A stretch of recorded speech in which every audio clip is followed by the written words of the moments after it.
Hello,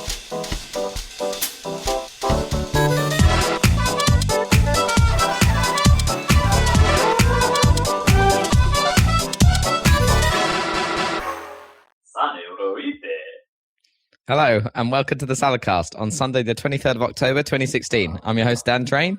Joining me today, Zachary Burgess. Get ready for immediate news. And Robert Kemp. Bam! It's in your face. Bam! Bullshit going on today. No bullshit. There's got to be some bullshit. I'm sure the news will lead to... Well, yeah, the news will be a long discussion anyway, and I'm sure it will have retarded side topics that we go into for no reason. Standard. This, ladies and gentlemen, is what we call podcasting. Yes. Which is incredibly not very organised. Incredibly not very. Not very. Incredibly not very. I mean, it's slightly organised, but it's about as not organised as you can be while still being organised. Marginally a lot. Yep. Within that margin, it's very organised, but that margin is very small, so it's marginally a lot organised. Incredibly not very. Okay, are we going to test the theory that there's so much news to talk about that we have to go straight into it? If we run out of steam, we can transfer back to bullshit. there is a single piece of big news. It's a very long piece of big news. There's one massive news story of the week. There's a 60-second trailer for Red Dead 2. Oh, yeah. Oh, nothing else happened, right? Wait, the 60-second trailer for Red Dead? I wouldn't exactly call it a trailer. No, it's just a lot of landscapes, one I saw. Is that it's about a 15-second trailer for Red Dead and then a 45-second tech demo. Yeah, okay. So, at least point number one, it's finally, they've just said, it's official at last. It's official! It's official! Red Dead Redemption 2. Of news, it's official at last. Yes. I saw one proposed... title in myriad Reddit comments that actually sounded plausible. I'm trying to remember what it was now.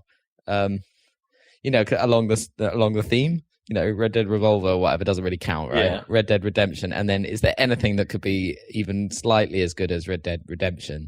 And I think it was Red Dead Retribution. Somebody said, and I was like, no, that could work. Obviously, it's going to be Red Dead Revengeance.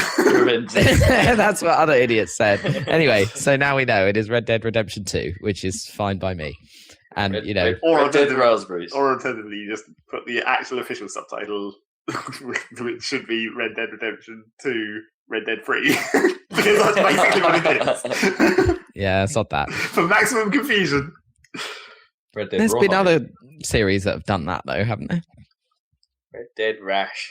But they haven't started the counting until Red Dead Road later on. Red Dead Road Rash. It's basically a horse racing simulator where you use your whip on the other riders instead of the horse. Red Dead Road Rash. I play that game. Not very many roads, though, really.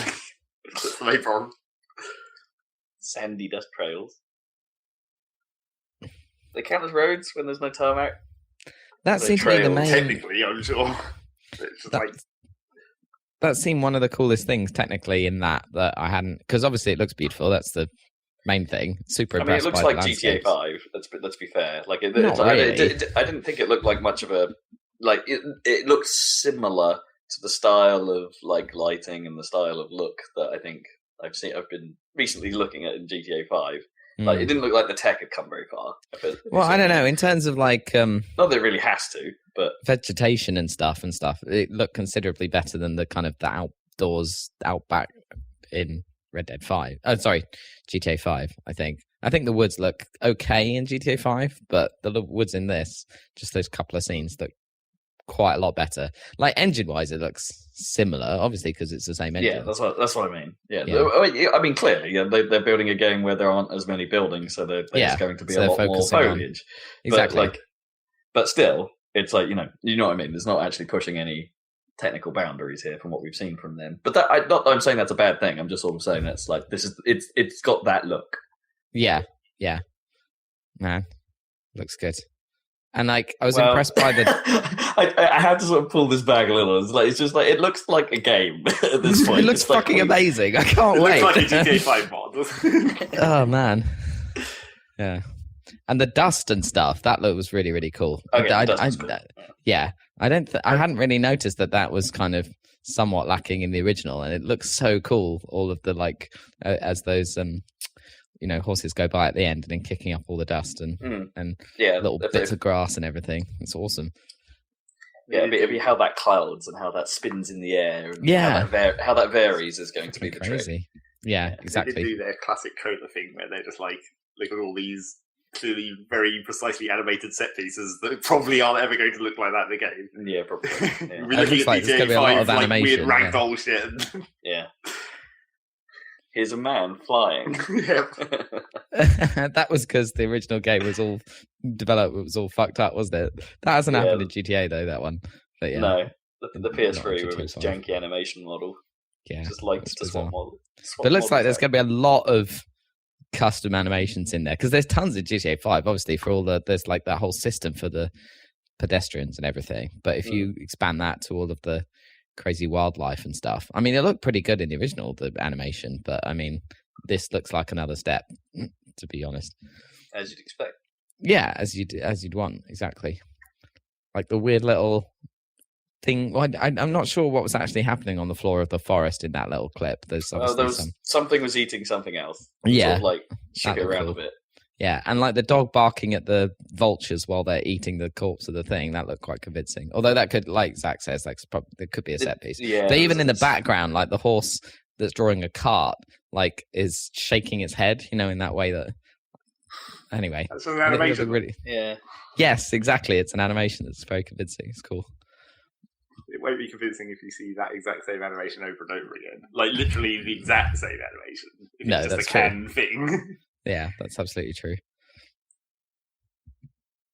As long as the faces of the regular people look a bit more normal than as long as the faces of everyone is of equal quality. Because I mean, that's how you make it look more convincing. Yeah, I mean, in fact, that is possibly the single biggest failing of GTA 5's world, is that like if you look at the faces of regular people, especially when they animate, it's kind of terrible. In comparison, to the main characters, your main characters, or even the characters in missions and stuff. Even then, if you're playing in first person mode, right, and say Lamar's next to you, and you go and you turn and look at him while he's talking, like obviously they haven't animated that properly, so his mouth's like just puppeting really widely, and he's like blah blah blah blah. Looks really dumb. Oh dear. Yeah, that first person mode. I'm surprised it works at all, really, there. And it holds up at all. That was quite brave to do that, I suppose. But yeah, it was just a little extra. But yeah. I don't know. I don't even know if it was a little extra. That must have taken quite a bit of work. Yeah, I expect it did, yeah. I don't think they'll have that in Red Dead 2, like a first person mode. I doubt it, highly. Yeah, maybe. I don't know. Anyway, it's not really needed. They're not. They haven't announced it for PC, so that's annoying. No, they specifically only said Xbox and PlayStation. PlayStation 4, yeah. So we'll see, but it's not until this time next year, which sounds reasonable. I think it would be surprising this time round, especially if they didn't. Like, it will be on PC, yeah. It won't be day and date. Probably not. Probably not. No, they'll probably do the same thing they did last time with. Well, that means we might actually have to wait another year. Yeah, but surely last time it was different. Any reason for them not to, though? Because if they're actually making it for the Xbox, you can just use the Windows 10 store bullshit, theoretically. Yeah. Depends when do you think they think they might be targeting. Well, given its release date of this time next year, do you think they'll target Scorpio? Well, they're not allowed to, are they? Because they're not allowed to make things that aren't functional on both. Well, but they'll target it, won't they, for a better frame rate or whatever? Well, they won't probably specifically make the game for it. It will just be that they're no. It'll be scaled up. Version. Yeah, it'll be scaled up on Scorpio. Totally. But, yeah. I mean, that might be the difference, right? Because with the previous with GTA 5, I think they probably always planned to release it on the current gen and then do the PC along with the next gen when they did an HD update. But this time around, you haven't got that generation gap to bridge. There's no but guarantee you sort of do. Yeah. But you sort of do in the form of Scorpio and Pro, I suppose. Well, so maybe Pro's less of a worry, isn't it, for them? But Scorpio, in theory, is much more of a worry. But then, if you look how scalable the PC version is on top of what they did for the HD re-release, HDer release, then yeah, I don't know. I think this will just be a walk in the park for them. They'll already have this down. Yeah, it's whether they'll call it like more HD release or something, remaster or something within. Yeah, I mean, my worry is that it will be a long period of time after the initial release before the PC one comes out. But it won't be the same. Jump. Yeah, it won't be the same as last time, but it still could be a while. Is my worry? Yeah, it could be a while, which would be annoying.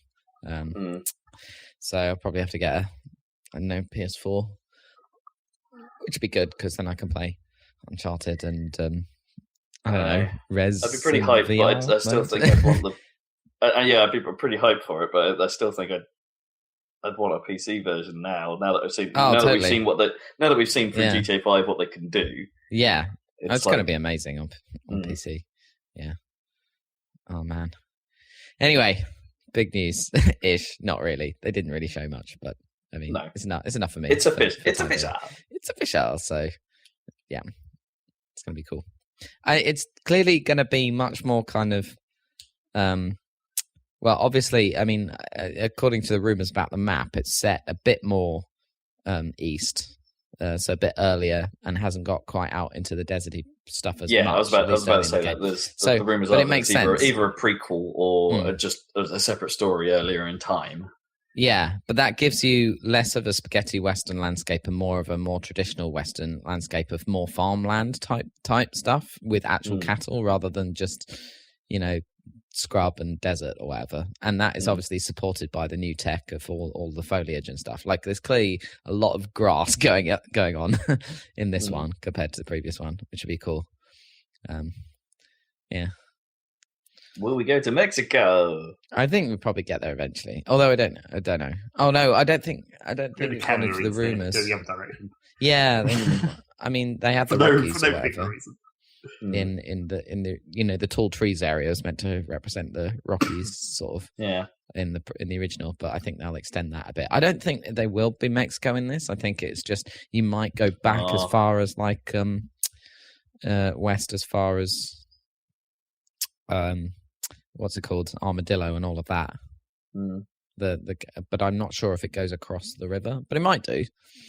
But Mexico's not really necessary for a western. It's just spaghetti westerns tend to be set on that border. It's just I like Mexicans. Fair. I'm sure there'll be some Mexican characters. It's a cool accent. But it looks to be a bit more of a traditional western than a spaghetti western. I think that's more of the vibe of this one. So that might be interesting.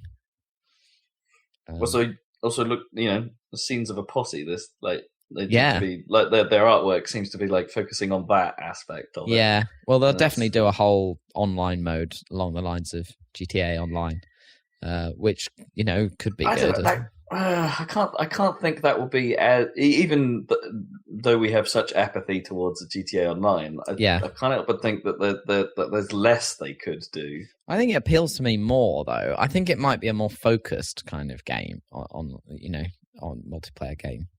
Like probably, even the original Red Dead multiplayer, which was kind of a weird deathmatchy thing, was sort of kind of cool. It was okay. It was all right. So I played a couple rounds and had my fill. Yeah, exactly. But I think they could do something that appealed to me more than GTA Online, because I don't know why that doesn't really.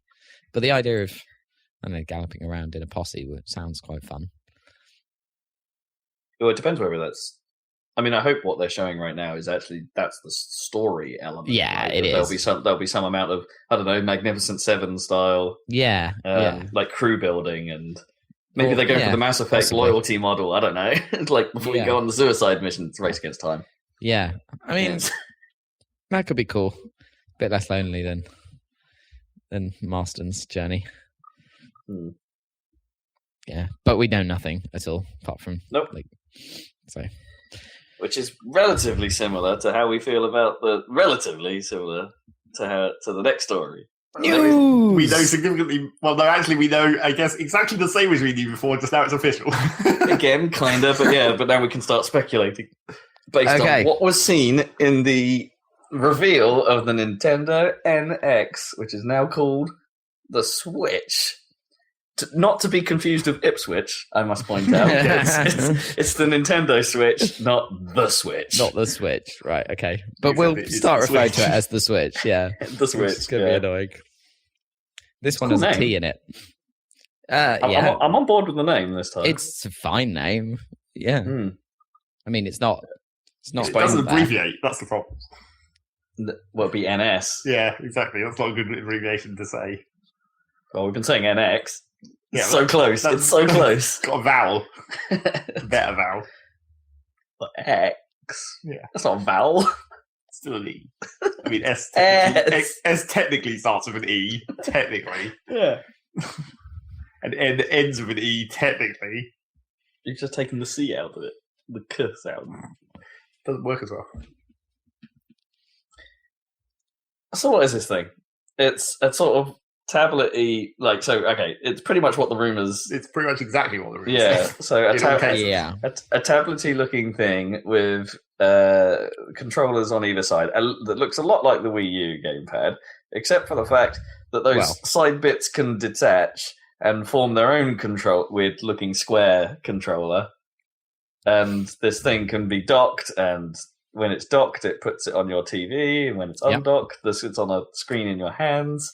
Yep. No dual screening going on because you have to dock it. Nope. It is exactly what the patents leaks said, right? Yeah, pretty much. Absolutely. And what sources from manufacturing have said, and it does look a lot less kind of Fisher Price than the Wii U gamepad. You saying it looks like I don't know. It looks a lot more kind of. Yeah, it's definitely sleeker, but it's got that, just in terms of form factor, it's similar to the Wii U is what I meant, screen. Oh, totally. Big in the kind on of the side, shape and that of it, sort of size as well.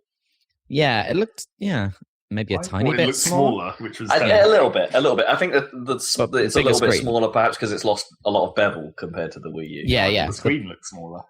Oh, you reckon? No, I don't think so. It can't be bigger, at least. It can't be bigger. No, that's for sure. It covered the whole thing like a smartphone, though. The screen. But the Wii U screen isn't actually that big. If you put the Wii U next to an iPad Mini or whatever, it's about the same. That's why it sucks. But also, theoretically, the Switch will just have higher pixel density, presumably, because they're putting out better resolution now. I mean, given that a lot of the games they were showing were Wii U games, right? This thing has to at least have Wii U level of power. Yeah. It's going to run. It has to be the assumption here. Yeah.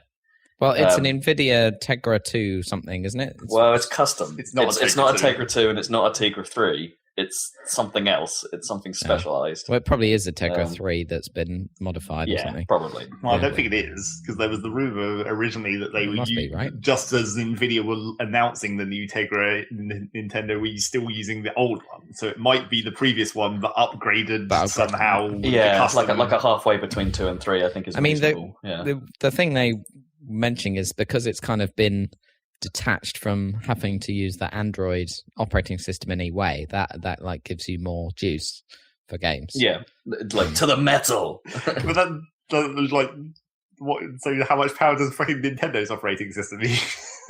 Because they have to have some kind of background menu functionality because that's what they do. But it doesn't have to be full on multitasking Android or whatever. But if it's as clunky as what it is now, it will still be slow. Yeah, exactly. Nintendo are bad at making operating systems. They have really bad functionality, but they're also really bad. They're bad and also bad. Yep.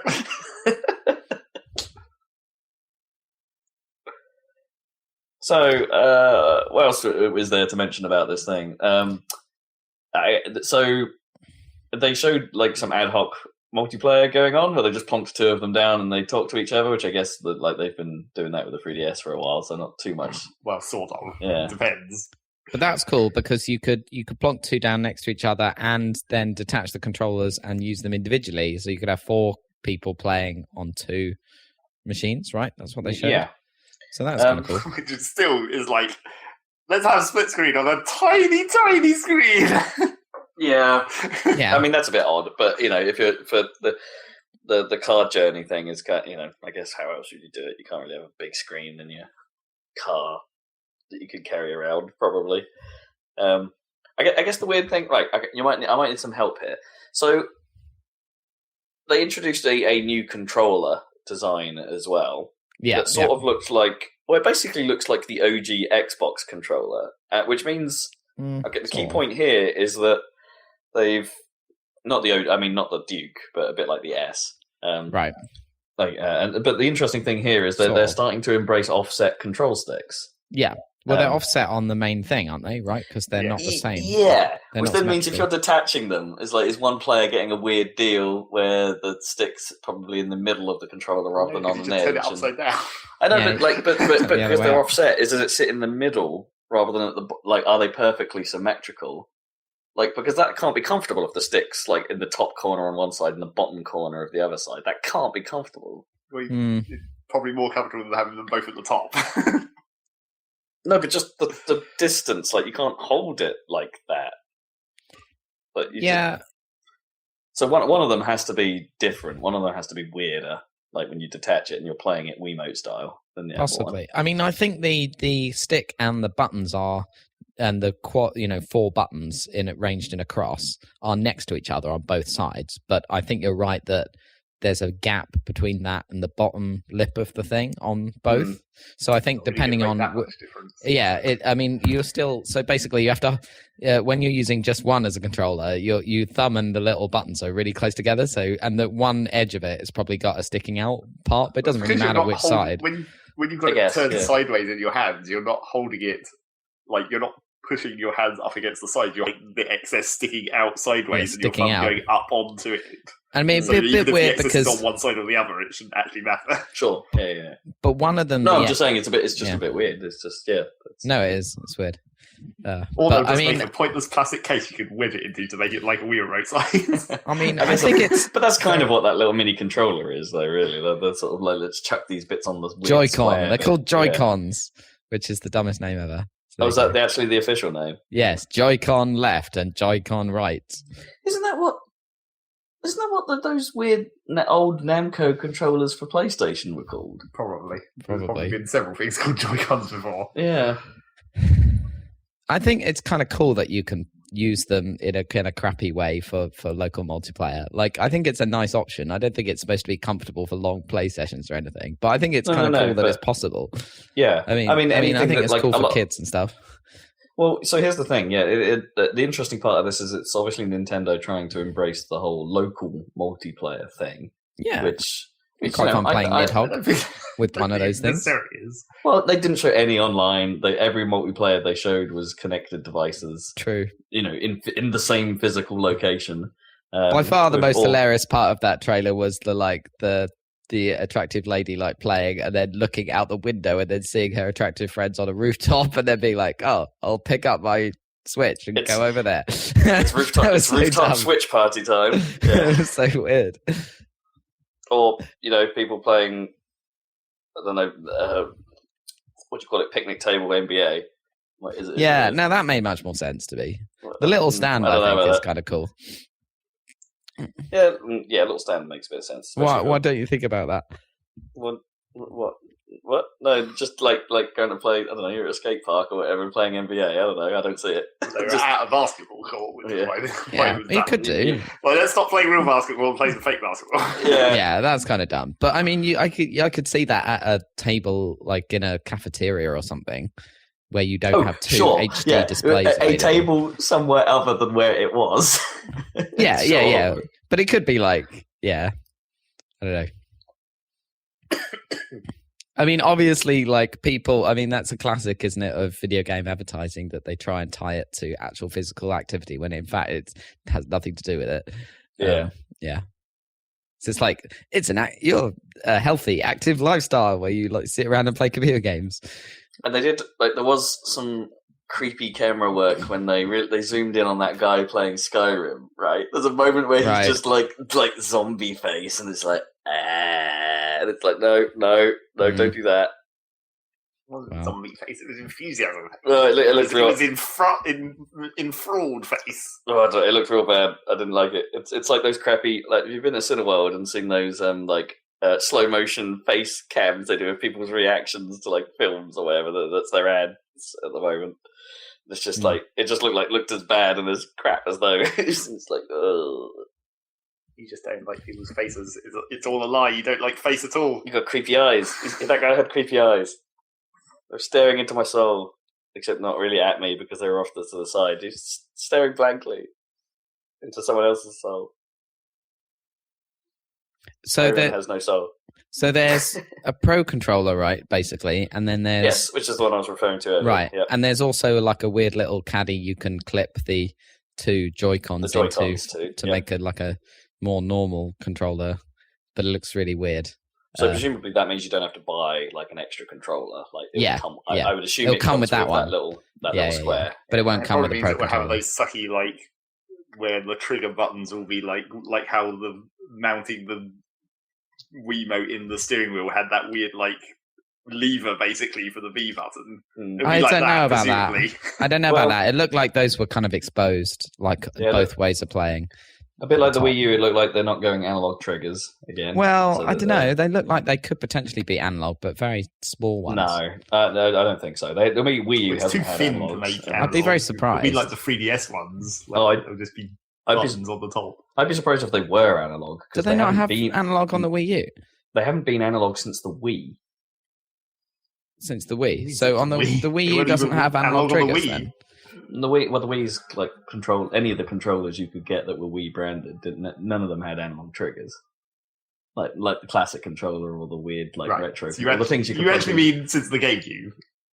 I see what you mean. Yeah, okay. Yeah, you're right. Well, I thought the nunchuck had analog. Oh no, it didn't, did it? No, it didn't. Shit. It didn't. It had a stick. The sticks were analog, but we haven't had a Nintendo analog trigger for friggin' ages. Yeah, that's weird, isn't it? So I would be surprised if it came back. They did that one time, didn't they?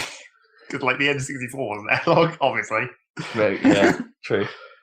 Oh yeah, yeah, they've done it once. Done it once. So, yeah, you're right. They've done it once, and they did it weird with their extra clicky bit.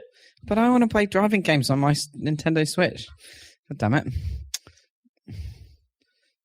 And not just Mario Kart. Well, they're probably just like now that there's two analog sticks, someone will use that as the accelerator. You just have to play Fast Racing Neo Switch. It's fine. Where you only have to accelerate or brake, no analog. Yeah. F-Zero. Well, I thought in the picture they could Mario Kart. They could potentially be analog, but I don't probably not. Think so. Speaking of other things that are on that device, cartridges. Obviously, fat-looking cartridges. I don't know if they were that fat. They were a bit thicker, I think. Marginally fatter than the 3DS ones. Yeah, I guess. Well, it makes sense to I guess Nintendo do like their physical media. I'm assuming they will have their downloadable. They just want the model that they have now, right? So you can buy a physical version, or you could buy the downloadable version. And it's because they don't want to get rid of the eShop, even though who knows whether they'll manage to fucking unify this eShop with the previous ones again. Yeah, who knows? Given that the whole DNA thing and all that stuff, there seems to be a little more cohesion between stores now. Between 3DS and Wii U. It's only because they patched in the Nintendo Network ID to create when you log into the eShop in the 3DS, it's log into the eShop and then a separate pop-up overlays it where it's now we're logging you into your network, then Nintendo Network ID. And so it's a really bad hack basically. And then when you actually go and buy something, you have to put a different password in for a different level of the account or something. There are different levels of account with that thing. Yeah, it's really bad. Yeah, it's a bit of a mess. You have there's a password that you have to type that's really short or something at the credit because it's limited amount of boxes. So it's your actual credit card password is less than your Nintendo account password or something. It's dumb. It's dumb. But yeah, there's the chance to unify that. Do we think this is then? Would they make another handheld? Is this their next handheld? Would there be a market for something other than Switch? Well, the trouble is Nintendo Switch. They've got rid of the functionality of the 3DS. There's no dual screens. There's no dual screens. There's no touch screen. Well, we don't know. That's a very key point. They didn't show any touchscreen action. They didn't show any gyro action or anything like that. So, so it won't be Wii game compatible either. No, obviously. Is this thing actually just really not very backwards compatible at all? Well, despite the fact they showed Wii U games. It doesn't have backwards compatibility. Yeah, it doesn't. Yes. Yeah. It's got a word. Yeah, they were playing. The only thing I would say is they were playing Splatoon, so I would assume that there are gyros somewhere. No, I'm pretty sure that's a special version of the Splatoon that they're going to either upgrade or re-release. It's not going to be anything to do with the previous game. Just like Mario Kart, it's probably going to be a weird, either 9 or a re-release, but it's not going to be. There's no backwards compatibility at all. They were just showing Mario Kart 8. Except they weren't, because it had different UI, and you can carry 2 weapons at the same time. I mean, it was, but and King Boo was in it. Oh yeah, no, I did spell that. Yeah. But it looks so much like. Well, yes, but that's just what the Nintendo games look like now. Like when they showed the Mario thing, it's basically exactly that art style, except now it's a Mario game also. Yeah, I guess. Yeah, but I mean, I have to. I mean, we don't know if either of those are going to be launched either. They could be concepts. You'd have to assume that Mario will be, because they must have realised by now that every time they launch a system without Mario, everyone bitches about it. That's true. Yeah. I wouldn't be surprised if that was like an 8 Switch version, like Mario Kart 8 Switch. That's like it is Mario Kart 8, but they've just extended it a bit more. I think they'll do that with quite a few things. Package all the DLC in as well. Yeah, absolutely. Just make them like Ultimate Edition or something. Yeah, I think they'll port a lot of the Wii U library, to be honest. I would have thought so. Yeah, they have an opportunity to sell it to a bunch more people theoretically. And there isn't a great deal of Wii U games that actually need much of the quirks. Well, yeah. Because it's just like, how many games actually use the bottom screen at all for anything important ever? Affordable Space Adventures. And in a lot of Wii U games, the whole point of the Wii U is you could put everything on the bottom screen anyway, so you can take it away. But hang on, that's a key point. That's a key part of Splatoon. Is it though? Really? Is the map? Like it's a mini map. It's just like, well, you know. Yeah, but it shows the state of colouring, so you can figure out a way of getting behind people. And it's. I mean, yes, you could put that on screen in a small way, but then the tap to go to someone. Yeah, the tap to go to someone will just be like the respawn. It'll be a sequel. It will just be an overlay. No, but you do that mid-fight, like. Well, so you can pop it up and do it. That's not a slick. That's not a slick. Yeah, they'll have to come up with something for that, but yeah. But you won't be able to touch it anyway because it doesn't have a touch screen when you're playing it on the TV, so you won't be able to do it. That's a good point. True. That's why it doesn't have a touch screen, by the way, because when you docked it, you don't have access to that screen, so it can't be a touch screen. I mean, it could be a touch screen, but then they'll have to make a reverse Wii U situation where it's like once you've docked it, you don't have access to the touch capability. That's a very good point. So they're not confirming whether or not it has yet, but I mean, it doesn't need it, right? But by what we're saying. I mean, it'd be convenient, I suppose, but yeah. Sure, but it means we're not going to get games like Theatre Rhythm with the cool conducting mechanics. We're not going to get. There are games that make good use of touch and the ink. And, of course, there are. But which makes me think that the 3DS will stay alive for a while, like while this thing takes off. Like I reckon they might keep them both up, especially given that they're not confirming anything. Like people have serious concerns about what the battery life of this thing might be if it's as powerful as it is. They're talking like 3 hours, maybe. Yeah, but if you're a kid, it's not going to be as good as a 3DS, is it? For Pokemon or whatever that you can take on the play all day or whatever. Well, of course, I think they'll be good for Pokemon because Pokemon. Well, probably it'll be good for Pokemon because Pokemon won't use virtually any of its power, and therefore the battery will last longer. Yeah, I think they'll continue, and they'll probably ultimately make another portable console. For that, maybe they'll bring back the Game Boy. I mean, so part of the problem with this discussion is that, in some ways, I like the idea of this, right? Especially if I really like it. Especially if it allows me to play games that would be on a portable, on a big screen, right? That because that's half of my problem. Like why I'm probably not playing as many 3DS games as I would like, because there are things that it's like this game seems really cool, but I kind of don't want to play it in this form factor. I want to play it on a screen. Yeah, but that doesn't work because you can't say to developers, "Oh, you've been making this 3DS game. Just make all your graphics like 10 times as good, and then you're good." I'm not even sure I care about that. I just want it on a screen. Yeah, but that's not how games work. If you make a game that looks like a 3DS, except now it plays on the TV, people won't actually like that. Game Boy player for GameCube. That was only because it was a replacement to your actual physical Game Boy. That wasn't. It wasn't meant to be a way to get new people in. That was meant to be a way to get people who already played all these games to have a way to play them now on the other system that they already have connected up. That's an assumption. It could be either way there, surely. And also the other reason for the Game Boy Player was so you could use the stupid connection to like Pokemon Stadium 2 and stuff. I mean, directly. In a vague way, they have now done DS on Virtual Console, like first DS, not 3DS. Yeah. Using the Wii U's dual screeniness.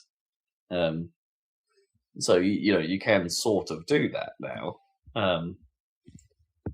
But Bravely Default, I don't fancy the idea of spending hundreds of hours on a handheld. Like, I want that on a big screen. Even if I'm just tapping buttons occasionally, I just want that on a big screen. I don't care about how it looks. It's just that sort of game for me. Neck craning and all that. There's nothing neck craning around. Looking down. You don't even have to look at it most of the time. Down. Well, not if you're sitting in That's my neck good after a while. position. I mean, you don't even have to have the 3D turned on. Then you really don't have to hold it in a specific position. Just sit in any position. I can't hold it. You can't say that when you're like playing a handheld, you're not like looking down at least a little, because it's like TV and like straight ahead, nice and comfortable. Handheld, it's like unless I'm putting my arms up as if to sort of like throw a buddy Christ thumbs up. You could. If you actually sat in the chair with like armrests, you could easily hold it up. What, and like slunk down to. On your couch, yes, you'd have to, but not on an actual chair. This couch isn't that different from ugly chair in the corner here. That's a proper armchair. Yeah, but that's like an armchair where the armrests are like really wide. You have to be like up with it in front of you. I don't think this chair exists. It's pretty much my desk chair. That's how I hold when I'm using the controller. I have my arms on the armrest to hold it slightly more. I don't hold it up, obviously, because it's a controller. I don't need to look at it. But I have my arms on the armrest, like elbows. I don't think you're selling it. I don't think this concept is flying. Or you can just lie down. Oh, that's even worse. But then prop it up, any position. There's plenty of ways to avoid neck strain playing a portable console. Look, we prop it up or what? You're still always looking down, no matter how where you are, unless you're lying down with it, and then you're on the side, and everything's on the side. No way. There's no way. There's no way. It's an easily solvable problem. There's no way. Or just get better neck muscles. Well, that is a point.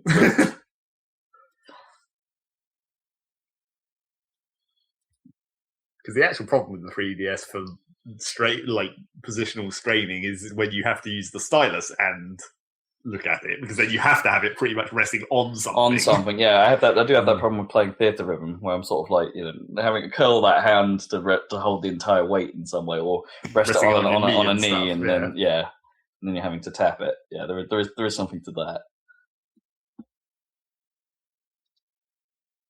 But that's true of most tablet-y things in some way. Like even with phones, you've still got to figure out like how to hold it best for the game. And, yeah. The other thing that they maybe showed, I don't know, in the NX Switch thing was like they for some reason decided to keep the plus and minus buttons, only now they're shaped like a plus and minus, which is still dumb. Oh yeah, that's weird. It's like built-in volume control, lols.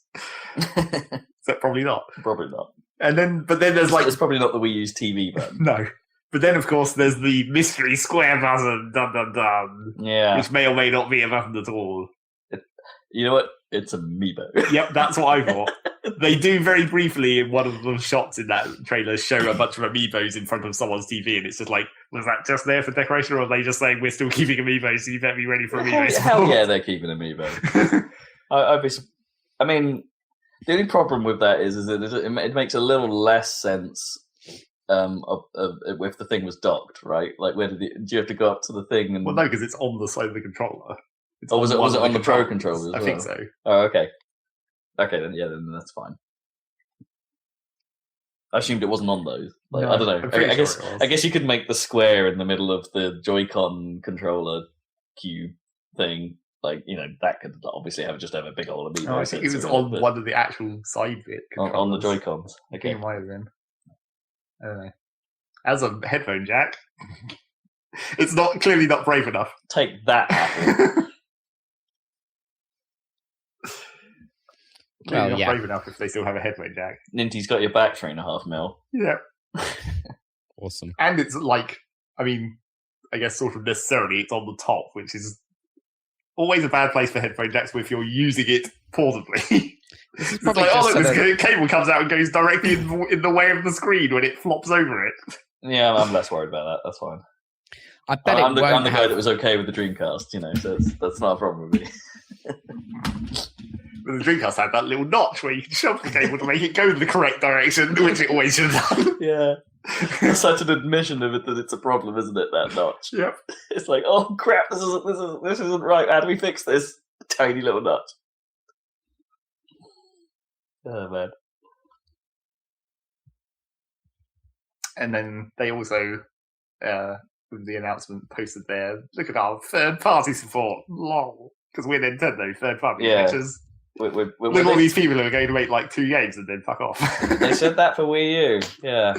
They also, so there was 2 things that I found funny about that picture.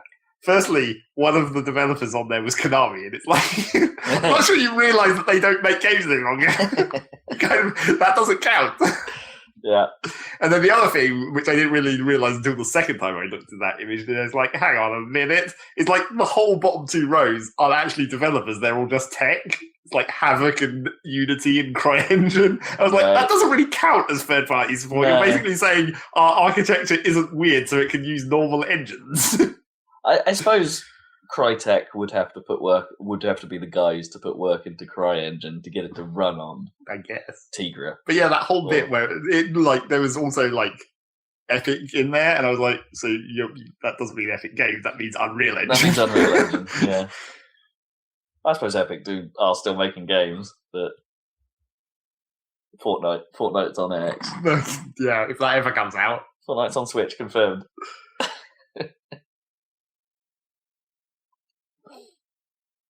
Yeah, I don't know. I don't know if, given that I'm a Wii U owner, that if the Switch is only as powerful as a Wii U, I don't know if that really appeals.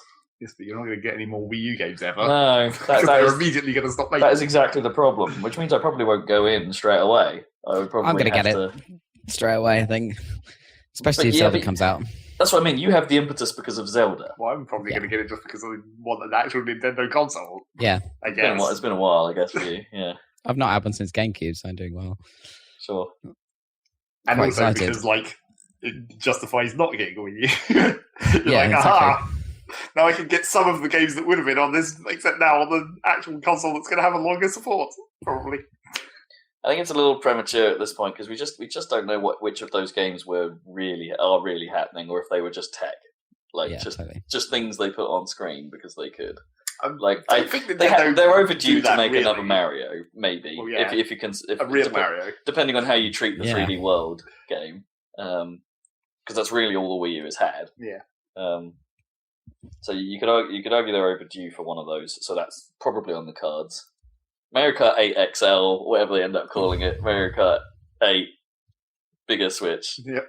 Big Switch, 8 Switch, 8 Switch, the 8 Switch, the big 8 Switch edition. That's I'll be surprised. Well, I mean, they'll make a Mario Kart on that anyway, regardless of whether it's 8 or 9 or 10. I think it's a bit early for a 9, but I guess the gap between 7 and 8 wasn't that long either, I suppose. But I mean, potentially that footage they showed could have been 9 just playing 8 stuff. Yeah, true. Yeah, it could be one of the retro quote unquote tracks. But yeah, I kind of hope. I mean, we just don't know. We just don't know. Like, unless you want to play what that Sonic game, Sonic Mania. Which one was it? That was announced for NX? Was it Sonic Mania or the 2017? Sonic 2017? Definitely making that. I mean, because who else? Who else does Sega make games for apart from Nintendo? Really? That's kind of accurate. Yeah. So I really think these look like analog triggers with a decent level of travel, plus bumpers. That's what it looks like on the stills. But then from the Wii video. U kind of looks like that, and then you press them and they don't travel. Oh, okay, fair enough. They're just like really like softly wiggly and like not. I'm literally holding the Pro Controller right now. The Pro Controller, look. I mean, admittedly, they look like they have nowhere near as much travel as like a 360 or an Xbox or a PS4 pad. Like they are just clicky, like on the Pro Controller. Like if you're basing it on that, then it's like, well, yeah, sure. But the controller version is like you want to look at the one on the back of the actual Joy-Cons because they've they're the got ones. to be like practically 3DS sized. Well, that's what I'm looking at right now. You can almost look at the 3DS ones and think they were analog because they have this like huge gaff underneath them. Like they have quite a long travel from being just a button. They look like they stick out quite a long way. Like in terms of the thickness, they're like a third of the thickness of the whole Joy-Con sticking out. Actually, you know what? Sort of looking at the Wii U ones aren't as pronounced as I thought they were. I guess the weird... Well, the giant ridge on the back yeah, of the weird lip makes it feel bigger than they are. I'd take that back slightly. Can you get a picture of this? Can you see it if I send you that? Or we'll just pull it up on the phone. It's fine. Yeah, just pull it up. Man looks up thing on internet. Yeah. Anyway, I'm I'm hopeful they are. I think it'll be good. Yeah, and it's not touchscreen. Okay, we've established that. I think I'm pretty happy. Also, they've confirmed that obviously there's no extra kind of processing power in the dock unit or anything. It's just for charging. Have they entirely confirmed that? I'm not sure. I think that's the one thing they have confirmed. I think that I've seen. I can't say I've seen that. And Nvidia's statement was fairly. Nvidia are only talking about the mobile processor, so they didn't really have anything to say about the actual whole thing. You know what? You might actually have to send that photo down. I'm struggling to find a decent shot of the triggers. But then also, like, how shall I send it? Well, you've got multiple means available to you right now. The other thing that was like suspicious about that trailer, which could just be a trailer thing, of course, was like the frame rate got kind of shit when he went into portable mode on Zelda. Yeah, but it's just a fake trailer. Like, why would they model that? That's why it seems like that would be worrying if it wasn't as fake as it could have been. All right, that's true. I'm away from the mic, so this is going to sound weird, but judgment call, that looks really similar to the Wii U's level of travel. I can't see it well enough. I'm going to have to stand up. Maybe you're right. Swapping of the place. Yeah, that's basically exactly the same, only with a slightly weirder shape, weird ridge. That's only like half a mil, half a centimetre of travel. Really? Oh, yeah, okay. I reckon that's not a lot. Interesting. I will be highly surprised if that is analog, unless it's like resistive analog or whatever. It goes back with a PlayStation spring, 3 buttons were meant to be. I guess, yeah. Okay. You say so. I'm holding out hope. That's my judgment. Okay, I'm holding out hope. I've been wrong on many, many things when it comes to predicting consoles, so, you know. Haven't we all? The Switch! Also, I just want to point, a lot of people pointed out, there's no family action in any of that trailer. It's all like... There's a dog. Well, I'm getting okay, fine. But it's all like, I don't know, targeting us as a demographic. Yeah, they are. Yeah, they totally are. I mean, because they've probably got the kids kind of in hand, right? I guess, especially with the 3DS. It's because this isn't going to be like as obviously a kid-friendly console, because it's going to be like a free £50 handheld device that you don't want to give a small child. Yeah, which is also partially why I think the 3DS will stick around for a while. Well, yeah, the 2DS. Yeah. Yeah, I expect that's correct. They'll probably ultimately. Since new 3DS came out, and they haven't really done anything with the new. Yeah, but that's just what Nintendo does. Yeah, that's not indicative of anything at all, really. I think they'll probably ultimately replace the 3DS, eventually with a new handheld.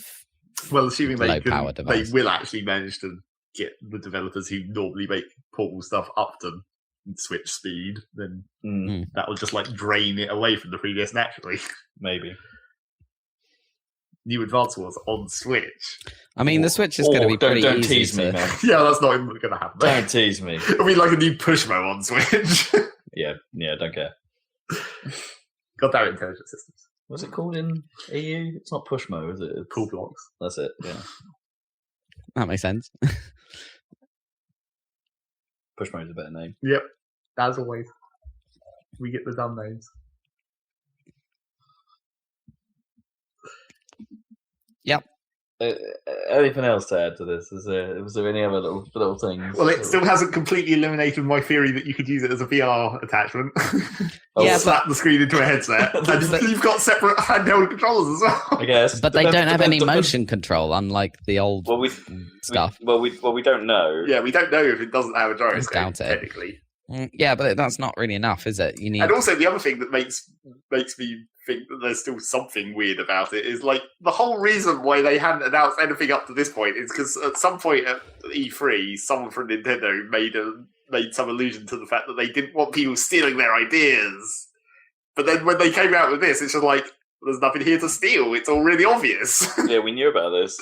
Well, anyway. Apart from we knew about the rumours, but it's like there's no like dramatic innovation that no one has ever done before. It's just like, well, it's a tablet that you have controllers attached to the side. Yeah. So unless they do have some secret like Uber thing that they don't want people to steal, I don't think they will. No. No. I mean, all of the third parties are still being super cagey. Like even though Skyrim was shown, Bethesda is like in no way saying that Skyrim's coming to a Nintendo console.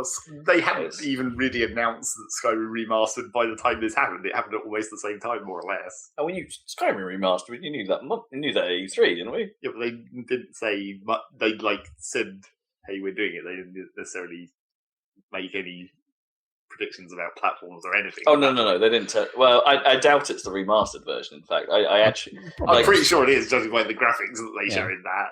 It's got to be the remastered version. But then that would be saying that that the Switch. I have to stop calling it the Wii. I don't know why. I just want to call it the Wii U. Yep. The Switch is as powerful as an Xbone. It's like that can't be. It can't be the remastered version. Like it might be in content, but it can't be in visual. Well, it could be. It could just be like the same situation as between like the Xbox and the Scorpio, where it's just like it could just be the shitter version, only the even more shitter version. Yeah, but then why would it be?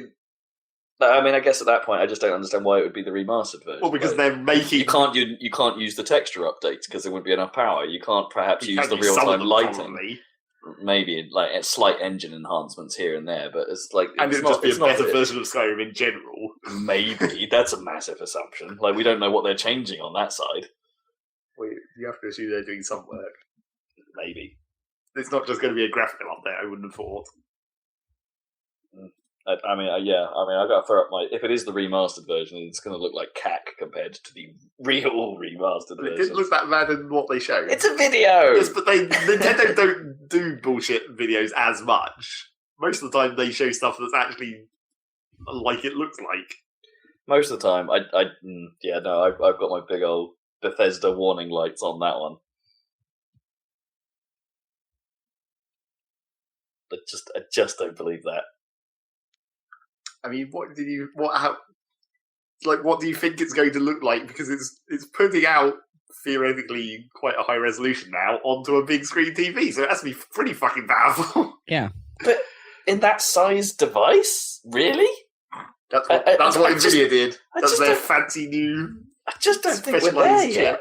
Well, you know what resolutions smartphones are? They're higher than freaking. Higher than 1080 monitors. Yeah, it's like that's insane. Like. I just don't think we're there yet. Well, that's what they're trying to do, I guess. Yeah. I mean, it'll work for Zelda, so might as well work for Skyrim. Work for all the Nintendo stuff. Original Skyrim, I can believe at this point in time. I just can't believe remastered. I don't think remastered will be that different from original Skyrim. I think it's kind of I don't know. I mean, it's a texture hike. It's a lighting hike. It's a shader hike. You know, everything that pretty much. It's not. They haven't put a crazy amount of work into it, but you know they're obviously upping the tech on which things. And so it requires a higher spec. Yeah, because of those things. On its own. I wonder if some of those like lighting stuff are actually like a, what do you call it, a driver level, a kind of DirectXy level type improvement. Something that might be, if it's in the new NVIDIA graphics cards, it might be equivalent with a lower power in the new NVIDIA low power chip.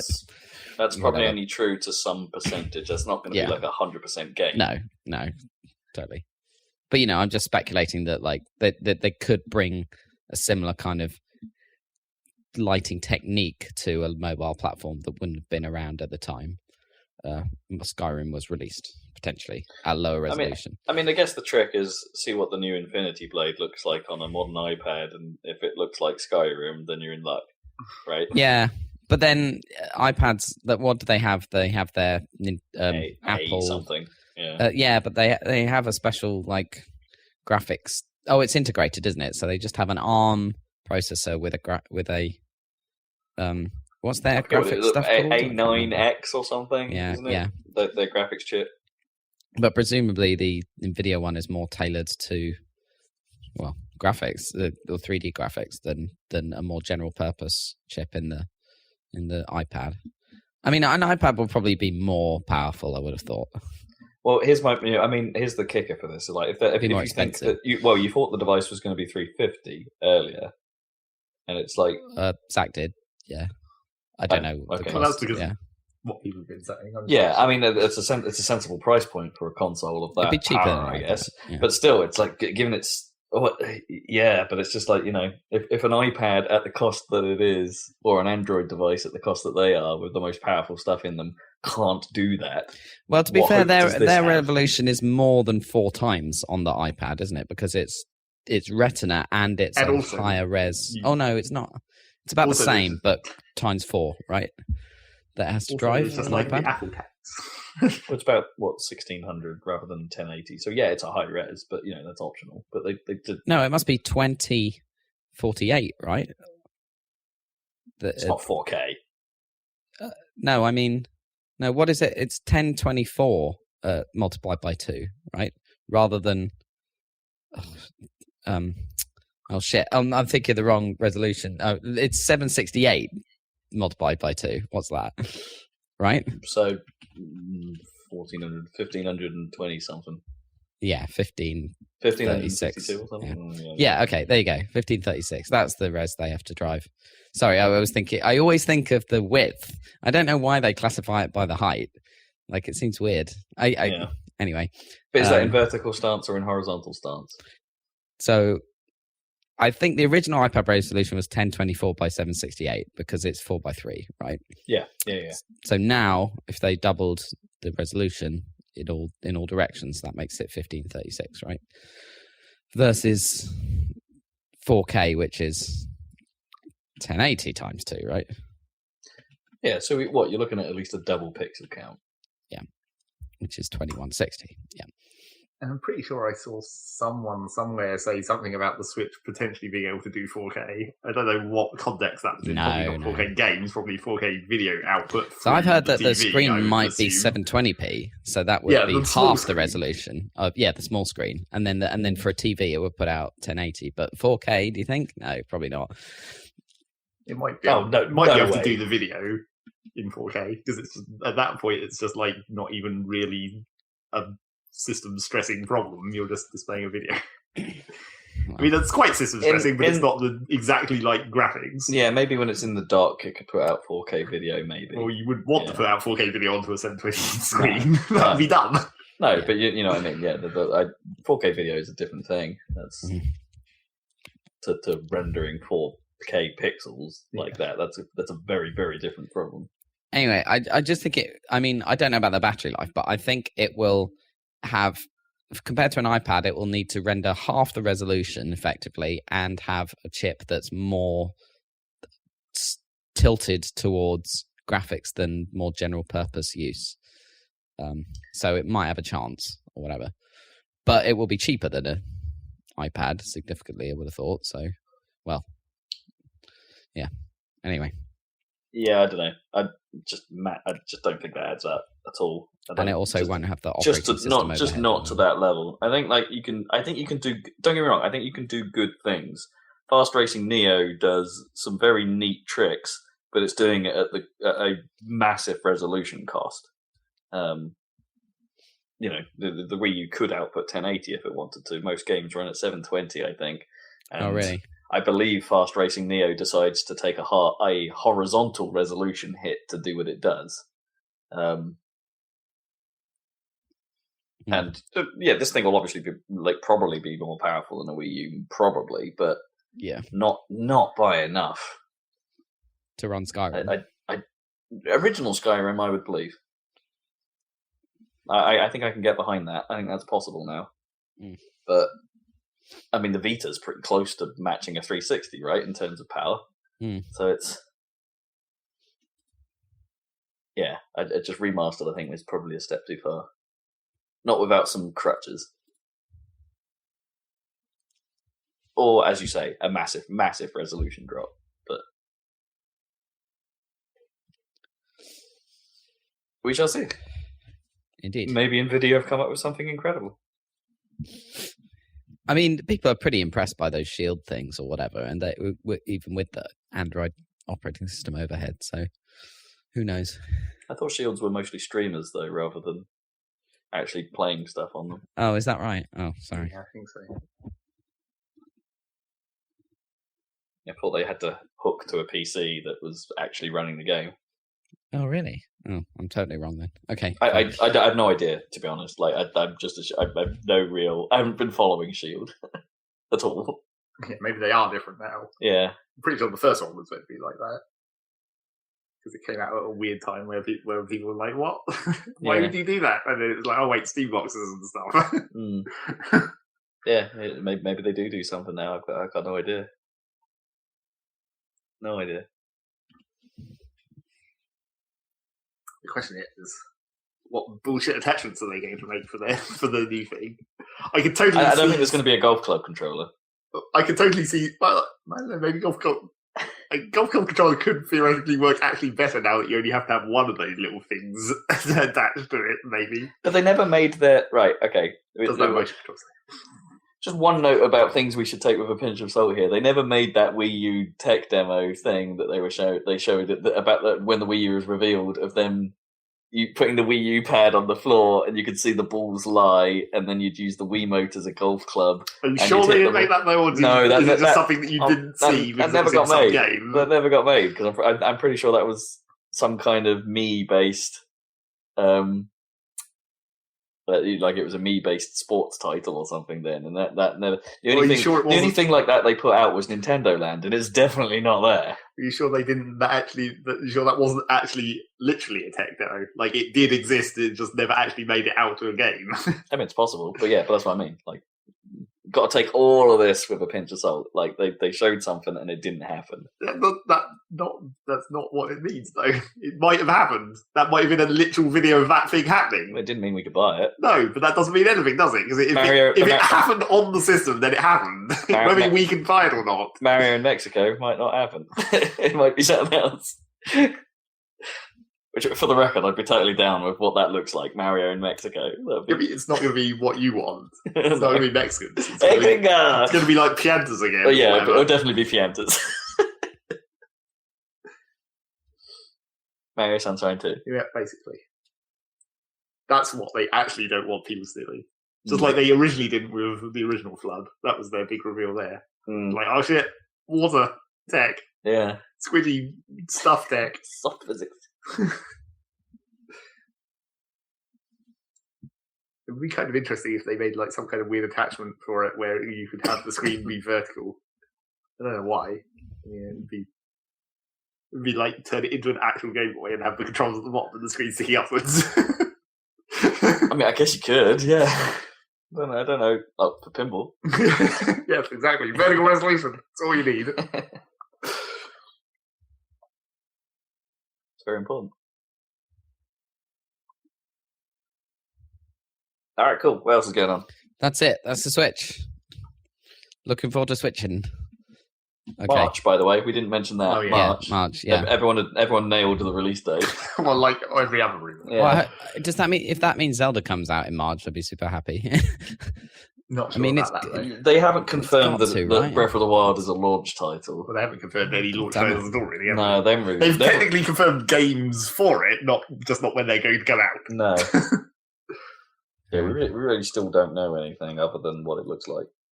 If that's launch title, I'm so in.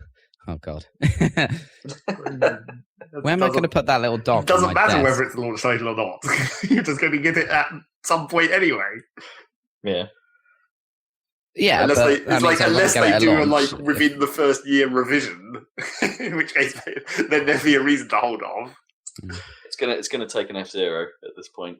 I do like the design of it. Like, it does look a lot smarter than the kind of Fisher-Pricey stuff. Yes, no, from a pure design point of view, it is nicer. In fact, there hasn't been anything that other than perhaps the I was about to say, other than perhaps the metal underneath the cube controller thing when he slid those things off. I don't think that's metal. I think that might just be like shiny plastic. It doesn't look like metal. That thing's weird. But the actual thing itself and the little Joy-Cons connected to it, or whatever, and the dock and stuff, it looks nice. I think you think it only looks like that is because it's matte. Like, literally, it's basically exactly the same as the Wii U game. Slightly less rounded and matte, and that's basically the only difference. No, I don't think so. Anyway, right. But the beveling is a lot less. I think is also key. Slightly less round. Slightly less round. Yeah. Okay. Yeah. Less round equals smarter. Okay, cool. Less rounded isn't a good thing. So the problem I had with the 3DS and stuff, where it's real square. It's a little bit sharp. Yeah, it's a little bit sharp. Many other things I picked out are crap, so I'll just zim over them. Good old crap these. Mafia 3 came out, and pretty much as everyone expected, it's a very good-looking game with an interesting story. That much actually held up. It's just kind of the rest of it is kind of terrible. The open world isn't anything to do. The mission structure is very repetitive and boring. It's no GTA in the 50s or whatever. And it's buggy. And buggy it's hilariously buggy. Yep, it's good for videos. Apart from when it just just crashes. Put 1 million people into a phone box. That's not a bug. That's actually quite impressive. Like, it has body stacking to some extent. Sort of. They don't fall out. They just fall out of this phone box. Was the thing. PC version of Watch Dogs 2 has been delayed until November 29th. A difference of 2 weeks for the console versions. Literally not a delay that exists. No. Because that release date is still probably going to change before we even get there again. Probably, yeah. So maybe not. If it's November, when you say something's coming out in November, it pretty much has to come out in November because you run out of year. Yeah, you haven't got a lot of room unless you push it a long way, really. Candy Crush Saga is getting a TV show. Nobody knows what the bloody hell it'll be. Well, it would be like Candyland, right? It would be like Wreck-It Ralph only in a TV show. Oh, what, you reckon it'll be a cartoon rather than... I for some reason in my head, I thought it was going to be like a crappy game show. That could actually also be possible. They tried that with Draw Something, right? And it lasted like an episode and then got canned. There are definitely TV game shows that are based on real bad premises. Yeah. Like the old 2P machines. Oh boy, yeah. What's that thing called? What's that called? I don't remember what that game show's called. Oh man, it's got a tipping point. Yeah, that's it. Based on penny shufflers. Those things do they have a proper name, those machines? I don't know. Train machines or something, aren't they? Train machine? Tray machine. Tray machine. Yeah, I just always called them pushers, I guess. Yep. So yeah, there's been game shows based on worse things, but I imagine it will be a dumb cartoon with some kind of cheesy cartoon characters that they want to market. There was a Scrabble game show that actually ran for quite a long time. I mean, Scrabble there's like crossword game shows and stuff. It's similar, except it's Countdown. What was that old crossword show? I remember that. It was like super 80s or something. Well, a lot of these things were super 80s. Yeah. All these game shows. I just remember I had a dude who sat fairly broad in the chair with white hair and specific and glasses and looked like he should have been wearing shades and white hair and glasses. It's basically a lot of game show hosts. Yeah, I guess. But yeah, has glasses. Yeah, but you know what I mean. It was a sort of broader fella. Unless it was Frost. It might have been Frost. I don't know. You said Nick Frost, and that's definitely not the right it's one. It's not Nick Frost. No. Although that would be funny. Nick Frost doesn't really do anything. No. Not that we're aware of, anyway. He might be behind the scenes. Sure. I'm going to find out what that crossword show was now. It's not really as interesting as you... No, definitely not. Definitely not. Most of those things aren't. You just go, oh, do you remember that? Yeah, that was great. And then you watch it and go, oh, this is terrible. But at least it doesn't have Nick Nose on it. That is actually the problem with modern game shows. It's like it's not the concepts, it's the hosts. And all the padding. Yes. In fairness, like old game shows actually had content, right? No dead air. No, like, how do you feel about this? No suspense. Dead air for suspense. Yes. Yeah, none of that. There might have been dead air, but for different reasons. No, like, here's what you can wear. Well, they do that. They literally exactly did that. But they do it real quick. It's like, is this TV? Is it? It's like the bullseye. In 1, a TV. In 2, an alarm clock. In 3, a blender. And then a boat. Yeah, that you can't use. Tonight's star prize. I guess that all changed as we started picking up American game show habits, which are a bit more talky, yeah, and flashy lighty. Interviews. Yeah, no one likes interviews. The Price is Right. It's all their fault. Game shows, they should be awesome, but they're sort of not. Pointless is okay. Family Connect is okay. Yeah, but Pointless is just inverted family. Whatever the fuck that game's called. Family Fortunes. Family Feud. Yeah, that's what I was thinking. I keep thinking that because I've watched too much American version of it now. It's basically inverted Family Fortunes.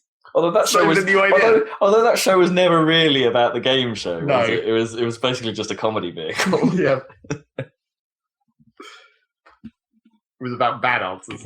That's why Pointless fails to be as funny, is because you're limiting the answers to automatically bad answers, but they have to be legitimate bad answers, not just bad answers. Yeah. In theory, those. I do wonder, like, on Family Fortunes, right, if they were allowed to provide incorrect answers, like if the survey said something wrong, but I suppose the question was never that. Well, yeah, like if you surveyed 100 people and like 5 of them said something that wasn't right, but they said it, is that still legit? And I suppose any of the questions in Family Fortunes were actually about facts, though, right? They were. Well, some of them were like, you get stuff like name something a fireman uses. You could theoretically have a bunch of people who come up with something dumb that like firemen don't actually use. Food. Yeah, or just something really dumb like that. I'm sure they a shower. I'm sure a fireman has to use a shower at some point. Yeah, probably. A car. They need to get home from work. A toilet. I bet they probably filtered. It's like when they do surveys, they probably don't actually survey 100 people. They probably survey like 200 and then average it out and remove all the crap. Yeah, maybe. But then I guess you could tell, like, if they like listed. Presumably, that number never adds up to 100, right? Like, you could watch it. Like, does the number ever add up to 100? Pretty sure it does. Right. Because it's only the top few answers that they show, right? If it's like that would be the tell. It's like if it was 100 all the time, then they're probably fudging it. I guess. Maybe they don't. Maybe they never have like 1 point answers. Like anyone where it's only one person said it. Yeah. Trim those out. Or people who for some reason didn't answer. Then they could get someone else. But who knows? Games. I guess. You think? Angry Birds movie, We haven't run out of time. Speaking of games that have fit in some bullshit now. Well, we could, but yeah, speaking of games that have come out, right? Battlefield 1. That game has reviewed crazy well. I'm thinking we must play it. Yeah. I've been reading forum posts where it's like, despite everyone initially being worried about what they've done to Conquest and stuff, it turns out it's not that bad. And like, it works just fine. Yeah. Some people say that it's like the best Battlefield since Bad Company 2, which is always the most annoying thing for me, because we never played that. No, that's a weird. I mean, I played the first Bad Company game and really didn't think much of it. Like, well, apparently that's why Bad Company 2 was also well regarded, because it was so much better than the first one. But like, we never played that, so when people say, "Oh, it's the best Battlefield since Bad Company 2," it's like, I have no context for how good Bad Company 2 was compared to the Battlefields I actually played. So I think there's something weird about that, right? Because from what I remember about Bad Company, right, like I remember the first one basically making a bit of a splash because of the way it treated its campaign tone. Yeah, like they're like, oh, it's a bit irreverent. Like the bad company. And It's like the comedy battlefield. Yeah, we're going to tell a slightly more light-hearted campaign. It's going to be with guns and murder, of course. But it's going to be it's going to be more fun. But we're still going to throw in the Battlefield multiplayer that you like. And like I believe in that first game that the campaign was middling, and the multiplayer didn't really work. Yeah. Whereas in the second one, I think they sort of basically this is where Battlefield's campaign problems like kicked in for reals. Like the campaign was apparently even just non-existent. Like the tone is gone. They made a Battlefield game, but they made the multiplayer pretty good on console. I think it was one of the early examples of destructible environments in the Battlefield series. So I guess in many ways, there's probably very good reasons why people hold Bad Company 2 in fairly high regard, because that might be the first time they made Battlefield work on a console properly. And I can't help. I never liked it, to be honest. I'm not sure if I played Bad Company 2's multiplayer. I remember bits. I have images of it in my head, but I don't know if that's me watching it or playing it. I really don't know. I may have played a demo, is what I'm thinking. And I didn't really get on with it. My overriding memory is just I didn't get on with any of it, like either of them. So I kind of, maybe it's a bit of a nostalgia play for some. It's like Bad Company 2 because it was the first one that actually worked. Yeah, but then it's like what? Better than that Battlefield 2 Modern Combat thing they put on 360 anyway. Well, sure. But it's just that was weird. What is it that people like about Bad Company 2 that actually is the thing that is it just the destructible stuff? Because that, it went away again after that, essentially. For like a couple of games and quite a number of years. I don't know how the timing worked out. I think Bad Company 2 must have come out after 2142. Yeah, but before 3. Yeah. So it's like, I don't know, was that just the thing? Was it some kind of... I mean, I think I don't know. Like, it can't have been really faster paced, I don't think. It wasn't like the Call of Duty version of Battlefield or whatever. No, it was just Battlefield. It was just a Battlefield game. Yeah. So it's like, was it... I mean, at that point, it's just like, was it just the guns? Was it just the balance of the classes and the vehicles? Like I said, I think it was just the first, like, for a lot of people, it's probably a lot of console players' first Battlefield game. Sure, but that's not... I don't think that's what these people are saying. No. I think they're saying they've played other Battlefield games, and this is the best one. Well, in fairness to us, we don't know how 3 and 4 really play on console. Yeah, but I'm not sure these are console players either. Okay. Fair enough. And certainly most of the people who I was reading posts about were talking about Origin, so, it's probably on PC. Okay. They were playing Battlefield 1 at least. Sure. I mean, it sounds like the whole spread of modes thing, your fears can be assuaged a little bit. Well, it's still only 9 maps, though. It is still only 9 maps, but let's not forget that's exactly what Battlefield 3 launched with, and we will be getting a tent for free. And it's Wake. No, it's not. That'd be really funny. That'd be awesome. I was trying to think, how could you possibly get Wake into World War One? Was there any excuse at all for that? No.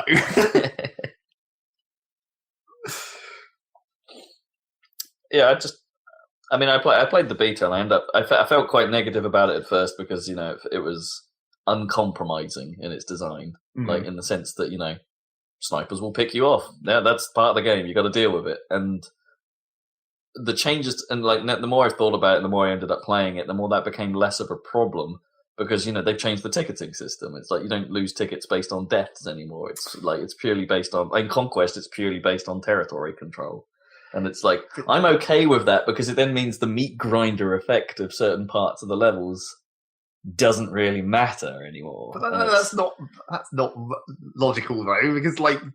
But that's World War One. World War One was a meat grinder. Well, yes, it's fine from the perspective of the context of the game, but it's like the point of the game. It's like you want to win, sure, in terms of like the overall score, but you also don't want to just be dying over and over because that's not actually fun. I know. But there was somehow it didn't feel so bad. So, I don't know what they've done, but somehow it didn't. After it took a little while, but I got to a point where I just sort of accepted it, and that's not something I say about a lot of shooters.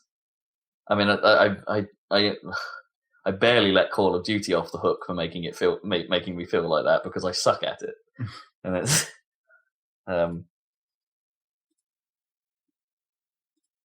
yeah, I don't know. There was something about it. Something about it eventually started clicking. So at the very least, across all those 9 maps, we have got Conquest, we have got Rush.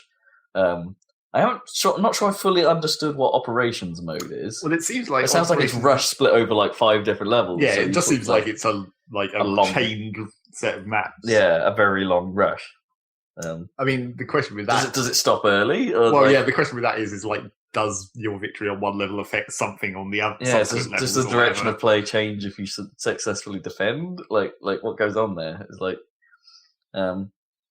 yeah, I'd like to see how that functions. But almost most interestingly, appealingly, I don't know. I want to see what that campaign's like because apparently that's okay. But it's not very long. I don't care. Like, you want to see it, but it's probably not worth the whole price of the game. You come in for the multiplayer, right? But it's like the campaign at least seems like a smart idea with its mini stories and I think I can get behind that. Yeah, but a lot of people have been saying that perhaps if those missions were a little bit longer and perhaps not based on the multiplayer levels in some cases, that they could have made something a bit better out of it. They rushed their concepts a bit fast in these mini stories, but yeah, Battlefield 1. I think I might be in. Classically doing the thing where it's like, oh, actually, you probably want to get a physical copy because it's cheaper, and also download times, I guess. Still, even at this point. Oh, that's not a problem for me, but I don't know. Even for you, it's still like you're still talking quite a lot of gigs. It took me the install 2 hours. The install time for Catalyst was a friggin' long time when we put that on disc. But yeah. No, I think we should do that. Although we've got Titanfall 2 in a week, so if we're talking classically bad decision making for EA. Yeah, let's just release our 2 major games immediately after each other. Yeah, that is weird. That is weird. I wonder if EA actually had much control of that. If the Respawn dictated it as part of the agreement. They dictate it. Surely they want their game to be more separated so they can profit better. Yeah, they would want it to come out near Battlefield. It's a crazy time really when you put it like in the sort of military shooter category. You got COD, Battlefield, and Titanfall all sort of launching within 3 weeks of each other. Yes, that is kind of nuts. I mean, normally it's only COD and Battlefield. Well, that's because it's COD every year, Battlefield every few years. Yes, exactly. And then Gears as well, if you want to count that. But yeah, it's crazy. And look, I'm sat here sort of feeling a little bit stunned in the sense like, I don't know. I can't afford to play them all, but similarly, it's like, I've got to play something. But I don't know which. I don't know. Battlefield is winning in my head right now. Although, as much as I'm intrigued by Titanfall, I've heard so many people now say that they didn't enjoy the Titanfall beta. Well, yeah, it's the same question of did they actually succeed in learning very much, really? I hold out hope for its campaign.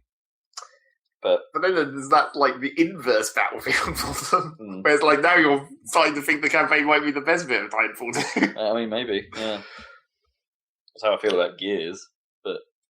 Well, I mean, Gears multiplayer is still, the secondary element of Gears. It's not the primary element like it is for Battlefield and COD. I kind of would think that since maybe Gears 3, when they realised they were onto something with Horde mode, I don't think Horde mode counts either. Really. Yeah, it's shifted. Horde mode doesn't really count as multiplayer. That's co-op. That's not really the same thing. Okay, fine.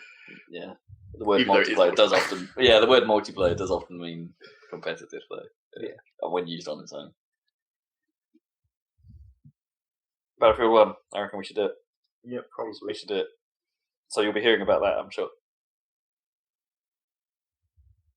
It'll be interesting to see how well it runs as well. Thumper on my as well. relatively older computer now. now that Rob's upgraded. Oh, you know, it runs. comparisons. It'll run absolutely perfectly on mine, so I don't care. But I'm not worried about that. But like, yeah. But look, that game looks good on whatever platform I've seen. Like I've seen clips of it on. Like even on Xbox, it looks pretty great. It's still Frostbite, so it's the game. Yeah, Still basically the same as it's always been. Only just with fancy lighting. That's really all that's changed over the years of Frostbite. well, yeah, the lighting got better. Probably a bit more textures going on. There's probably a bit more everything going on. In the new weirdly smooth presentation style, I guess is what you'd call it. There's no rough edges to it. It's all like everything's very smooth and glidey, and it's like it doesn't feel very. Yeah, I think that's actually becoming a problem at this point. I know it's not meant to be realistic World War One, but it seems like too unrealistic, but not in the fake history way. It's like now it's starting to not look real in terms of like the actual way the physics of the world work and stuff. You're noticing it more somehow. What, you reckon we've hit the uncanny valley of physics now? Yeah, sort of. It's some combination of the weird, like the Frostbite engine's graphics and its physics engine. It's like now it's starting to look weird. I think I had that It problem. worked better for Star Wars, where it's like, oh yeah, it's Star Wars. Of course, it looks slightly weird. I think a bit of me started having that problem actually at the start of this console generation, though. Like, you know, when you started seeing a lot of games that were clearly technically superior, but weirdly started looking like plasticine. Yeah, the plastic effect. Yeah. Which, if we're being totally honest, Perfect Dark Zero had down at the start of the last console generation. That wasn't because of tech. No. That was because of non-tech. Yeah. Everything in that game is plasticine. Non-tech. The absence of tech. Yeah, pretty much. Anti-tech. And I've said it before on this podcast. When are we going to move on from Havoc? For Christ's sake, someone invented a new physics engine. It's so obvious when you see it now. It's like it's Havoc physics just by the way it moves physically.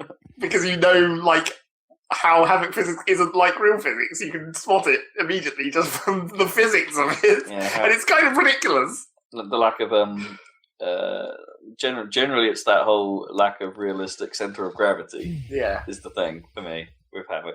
And I mean, maybe it's better. We just don't know, but it still sort of looks like it, doesn't it? It's like you can always see it.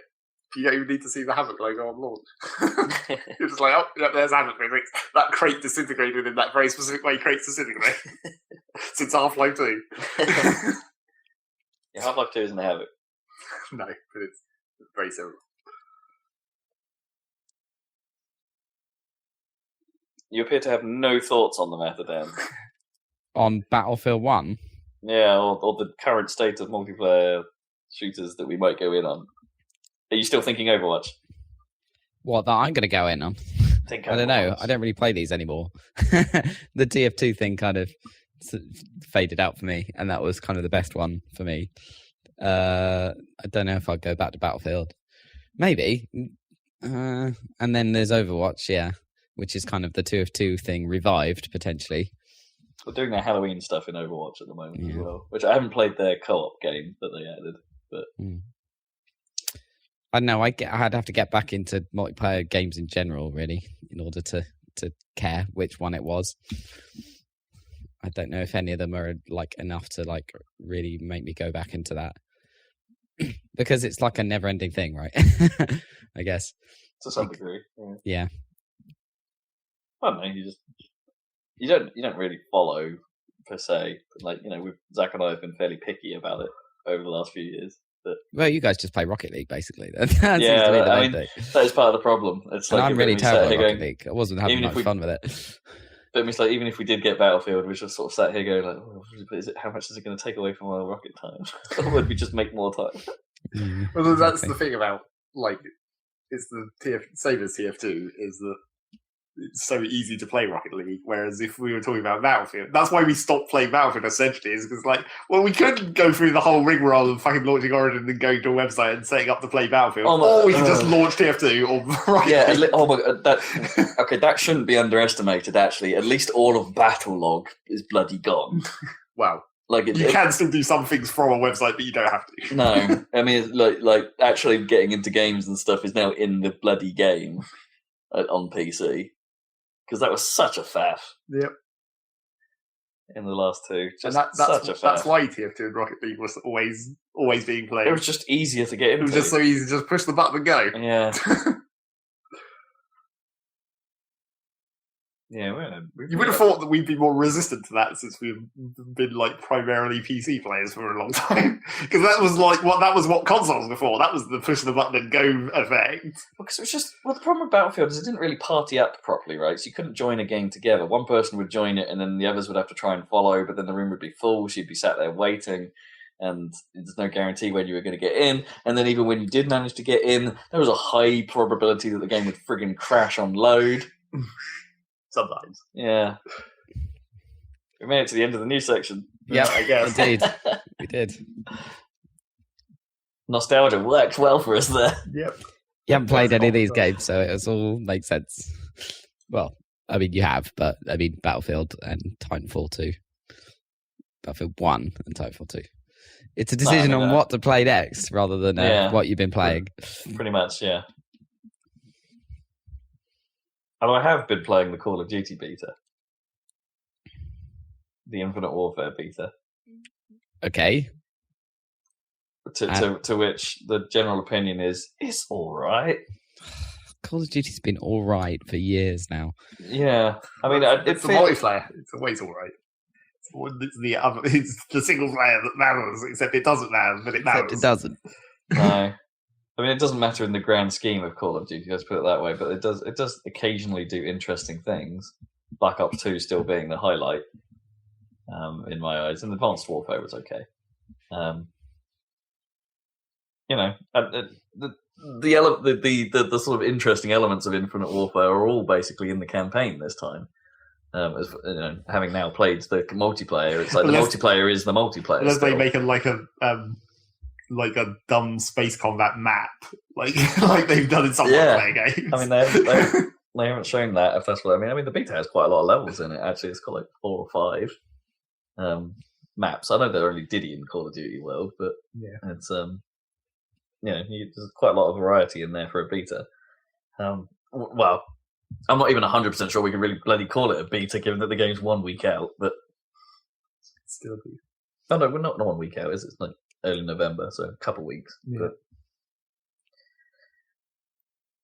so it's I don't know. I mean, I'm not having a bad time with it. I'm just not blown away by it. Like, I'm playing the Xbox version, which immediately helps me because it's like that I so prefer playing with the Xbox controller compared to that PS4 one I did at EGX. It's like it just feels so much better. Yeah.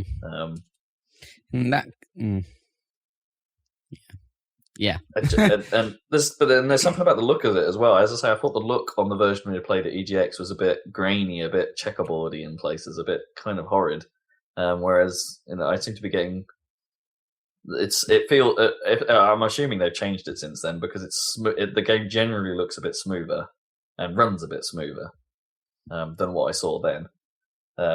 So it's like that's a positive. I feel good about that, at least. Well done, Infinity Ward. But ultimately, at the end of the day, I don't really have a great deal much more to say than that, other than it's another Call of Duty multiplayer game that doesn't feel like it's really pushing any boundaries. It feels like the same game again. Like the movement is perhaps a little bit more restricted than it has been in the last 2 years, which is fine. I kind of actually prefer Call of Duty weirdly when there's a little less movement. I think the problem is that Titanfall does it so much better than Call of Duty ever has. So why compete in a weird way? But I mean, my biggest problem is that I think half the maps are kind of garbage.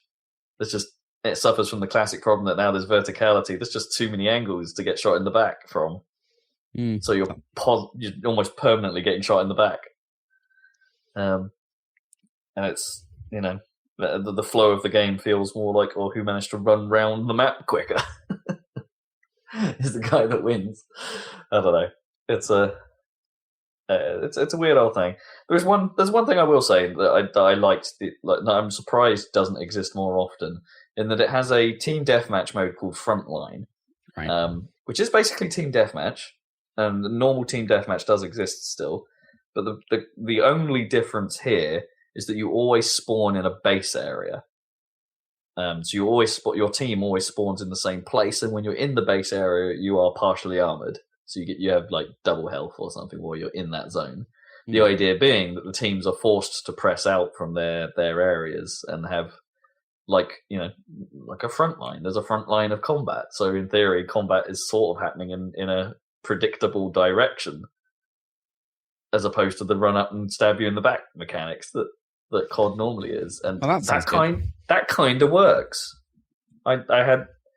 It only seemed to run for a brief period of time, as in it's not on the list anymore right now. So I guess they're testing several modes real briefly during this beta. But I had a pretty good time with that compared to how I normally feel about Team Deathmatch. That does sound cool. So yeah, it's just one of those things. It's a bit weird, isn't it? Like, why don't more games actually just sort of do that? What do you mean, why don't more games? Most games do that. It's only Call of Duty's dumb respawn system that does the inverse. I don't know. I always thought most TDM is just like you spawn somewhere random. Just well, I mean, short of TDM, I guess. Well, no, I don't know if that's even always the case in the majority of cases. Maybe it's not like 100% one way or the other. It's a sort of meandering. Maybe totally random is not accurate, but it's a sort of meandering random in that, like, if it sort of moves about every now and then, and the problem with that is then you could spawn right behind someone, or someone could spawn right behind you. Yeah, and it's unpredictable in that sense. It doesn't really matter how random it is. It's just like it can random.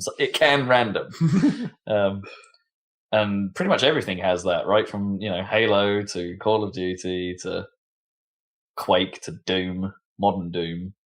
It's just always been there. It's just this suddenly strikes me as, why has this never been a thing? I kind of like it. Not that it's never been a thing; it has been a thing. It has to have been a thing at some point, yeah. But it's basically how Battlefield games work, except not in team deathmatch. That's what I mean. It's not a TDM. Technically, game, Conquest in the old version of Conquest could be considered a team deathmatch mode because of the way tickets used to work. It's like the flags were just like a bonus on top of kills to some extent. The flags will pretty much always had more influence than the kill rate generally. Generally, unless it was some of the maps where it's just like real meat grinding. Yeah, sure. 1942 D-Day level, I suppose. Yeah.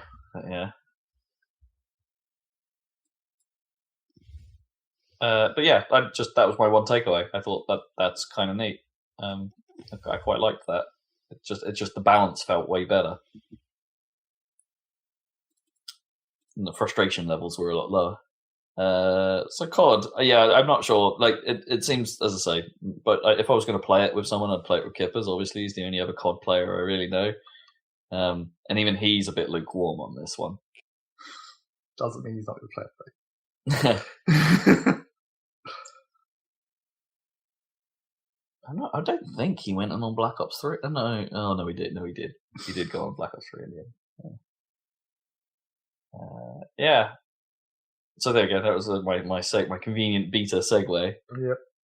Into games. So you don't have to carry on with me if you don't want to. You can move on. Dad? Well, apparently we do have to carry on. Oh, we'll carry on with me then, shall we? Why? What else have you not got other things to be playing? What else have you been playing? Anything at all? I finished GTA 5. Yeah, I noticed. I saw the achievement. I did, yeah. Despite my misgivings about the middle part of the storyline and how that game feels towards in the middle 20 hours, shall we say, of that thing. I think it ends pretty satisfyingly. Yeah, it's fairly solid. After the point where you rescue someone from that wood chip factory or whatever, there's a big set piece. Yes, you save. Okay, spoiler alerts potentially. You save Lamar. Right. Yeah. From there, it's end game is pretty good. Yeah, it's only a few missions, but it suddenly feels like it's important and stuff's going on. And, yeah. The characterization feels right again. And Yeah. I will say, I think. Okay, I need something to go because I haven't looked this up. Because at first, that very, very last mission has the potential for being a dial-in ending, right? Kind of, yeah. You get an A, B, and C choice, Mm. And I picked C. Yeah, everyone does, right? Well, yeah, it sounded like the most fun. Yeah, I've never tried any others. Yeah. Oh, okay. So that was going to be my question. Like, I played it twice, and I only ever did the suicide or whatever. Oh, you did C both times. Yeah. Death wish option. Yeah, Death wish both times. Yeah. Okay, so we don't know if there's multiple endings. Oh, there are. I'm sure. Okay. But I haven't seen them because that might make me go and do that again. Because I can, if that mission must play out wildly differently. It must do. Yeah, it must do. Yeah. Although I did think it wrapped up a little too cleanly for me. Like sort of like, yeah, it's too resolved in some ways.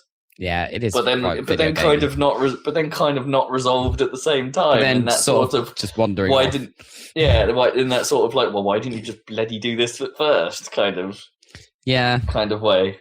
Yeah, because for some reason you're the baddest asses that ever badass in Los Santos. I mean, it's pretty satisfying how, I guess, spoilers, but like you do the final standoff, and then from there on, you just have to go around town killing all the people who've been arseholes to you, like in one fell swoop. That's really cool, because that really gets you down how basically every single mission throughout the last third of the game, you're just doing whatever these assholes need you to do and not getting anything out of it. And then, but then it was so easy to do those. Yeah, but it was so easy to do those hits, and it's like it's. In a weird way, it's a bit of an anticlimax, like because it's just and that's what makes me sort of thinking, let's say, well, we didn't like these guys, so why didn't we just do this when they became a problem? Like, yeah. Well, I don't know. I can't really remember. Are they trying to like weirdly play to our morality in this game to be like, oh, because we don't have to kill everyone, we don't kill people unless we have to. Well, and it's built up to the point where it's just like, okay, fine, now we have to kill it. Yeah, basically, yeah. We've reached the tipping point. Yeah, and the tipping point was a gigantic, fight, basically. But but I thought that was satisfying. I then let it run the credits. Yeah. Which take like 45 minutes. Of course they do. I mean, the amount of people working on that game is ludicrous. Oh my god! It's like it was kind of okay because they like. It's when you get to the point where they have to list out like a film every single song on the soundtrack from like, every single radio station and all the detail, and that takes like half the time of that entire credit sequence. And it's like. I didn't mind it for a while because I was sort of sat there watching it, and it's like, okay, I get to see these pretty vistas in the background, and I can sort of like, I can sort of take in what originally made me quite happy with the game. I can sort of look and go, yeah, this is technically a very impressive thing, and creatively, just in terms of Yeah, quarter of an hour in, I'm sort of sat there going, all right, fine, you had your fill now. half an hour in, and the music playlist is starting to loop. I'm sat there going. Yeah. Oh God! Why am I still sat here? This is longer than Assassin's Creed. Come on. It will be, yeah. Let's just make the text move faster. Yeah. You don't have to watch the whole credits, man. No, as it turns out, there was nothing really of note at the end. You get that tiny little psychologist report. Oh, which, by the way, also good payoff. I was quite happy that ends. Yeah, that was kind of cool. Again, in a sort of very abrupt manner. But then, just sort of that little report for some reason, which I guess varies between players, maybe? Oh, totally does, I think, yeah. I might dip back into it to see what those extra endings are, and there's a few achievements which I think might be doable. I don't know which of the hobbies and pastime. There's one hobby and pastime I haven't gold medaled apparently at some point, and I don't know which one that is. Oh, right, okay. I don't even know.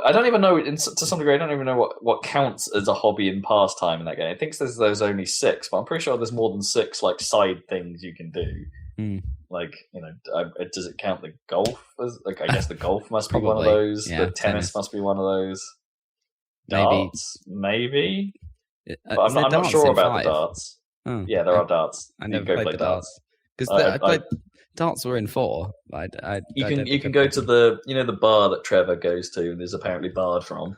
Oh yeah. There's a dartboard at the back. Okay, So- okay. And it does appear on the map. So you can do that, and then like so what's the one I'm missing? It might be hunting. Is my worry, and the hunting is probably the crappiest of them all. Yoga? You don't get medals for yoga. No. You just sort of do yoga. Oh yeah, the hunting with the whole whistle stuff, the lures and everything, or whatever it's called. I'm not sure I even got to that point with the lures and stuff. No, I got to it. Yeah. I got to it where it was like basically saying, "Hey, take a photo of this," and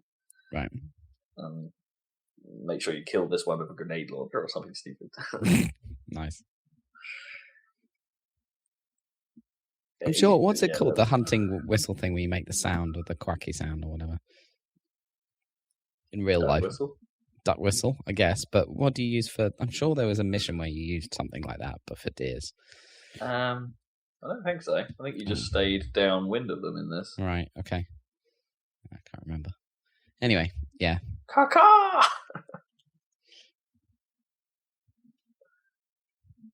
Oh no, but no.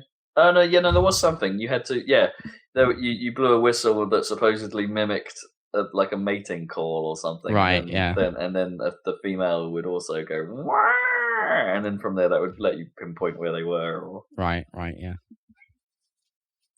I think that was part of you learning to hunt rather than the actual hunting thing. Oh, okay. Yes.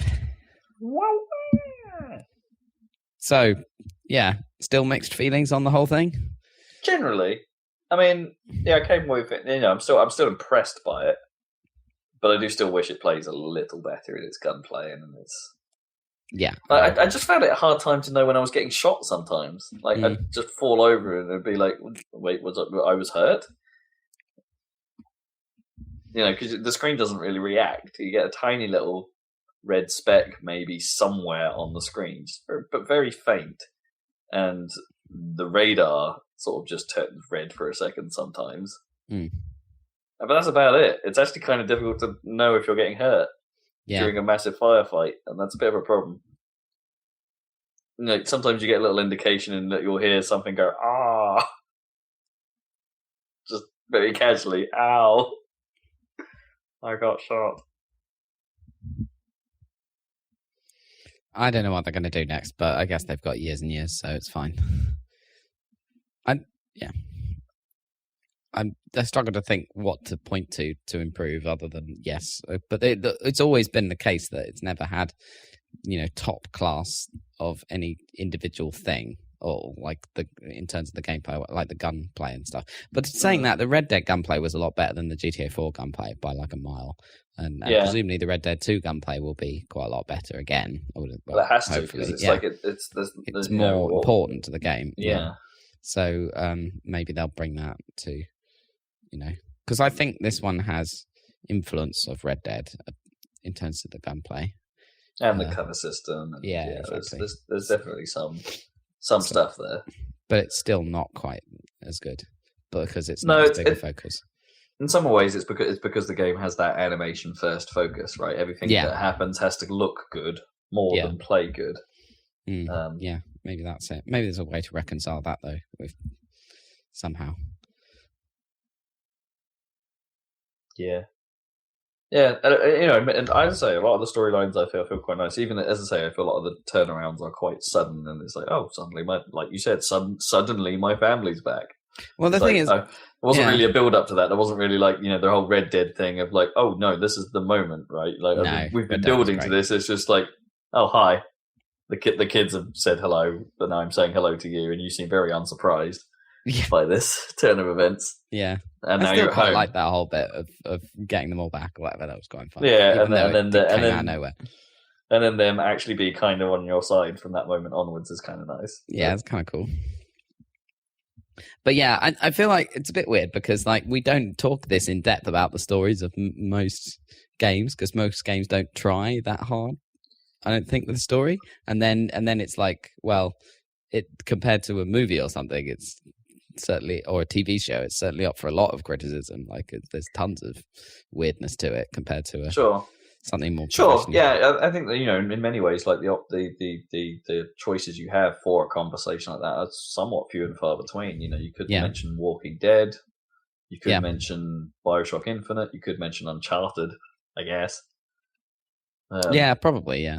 David Cage's games, that the Quantic Dream stuff, you probably have to talk about it because it's front and center. I guess it's like Uncharted is interesting because like it's a kind of adventure movie, right? I guess, and it's a well done one. I think it's a bit unfortunate with GTA because it's chosen a genre where some of the best films ever made are in. Like the crime and gangster genre. There's like literally like The Godfather and Goodfellas and like and Reservoir Dogs, and like some of the best ever movies are in the crime in that genre. So it's like sort of competing with some of the best, and not managing to compete with some of the best acted and made films ever. Whereas like Uncharted is like sort of competing with Indiana Jones maybe or whatever. I don't know. Not that they're bad or anything, but they're really good. I think there is GTA has an uphill struggle on its hands for doing that, rightly because, as you say, the crime genre is just so well trodden now with classics, and also the open world. Just because that world is so open, it has serious pacing and structural problems to overcome to try and achieve that same level of dramatic immersion. It's the two don't really gel yet.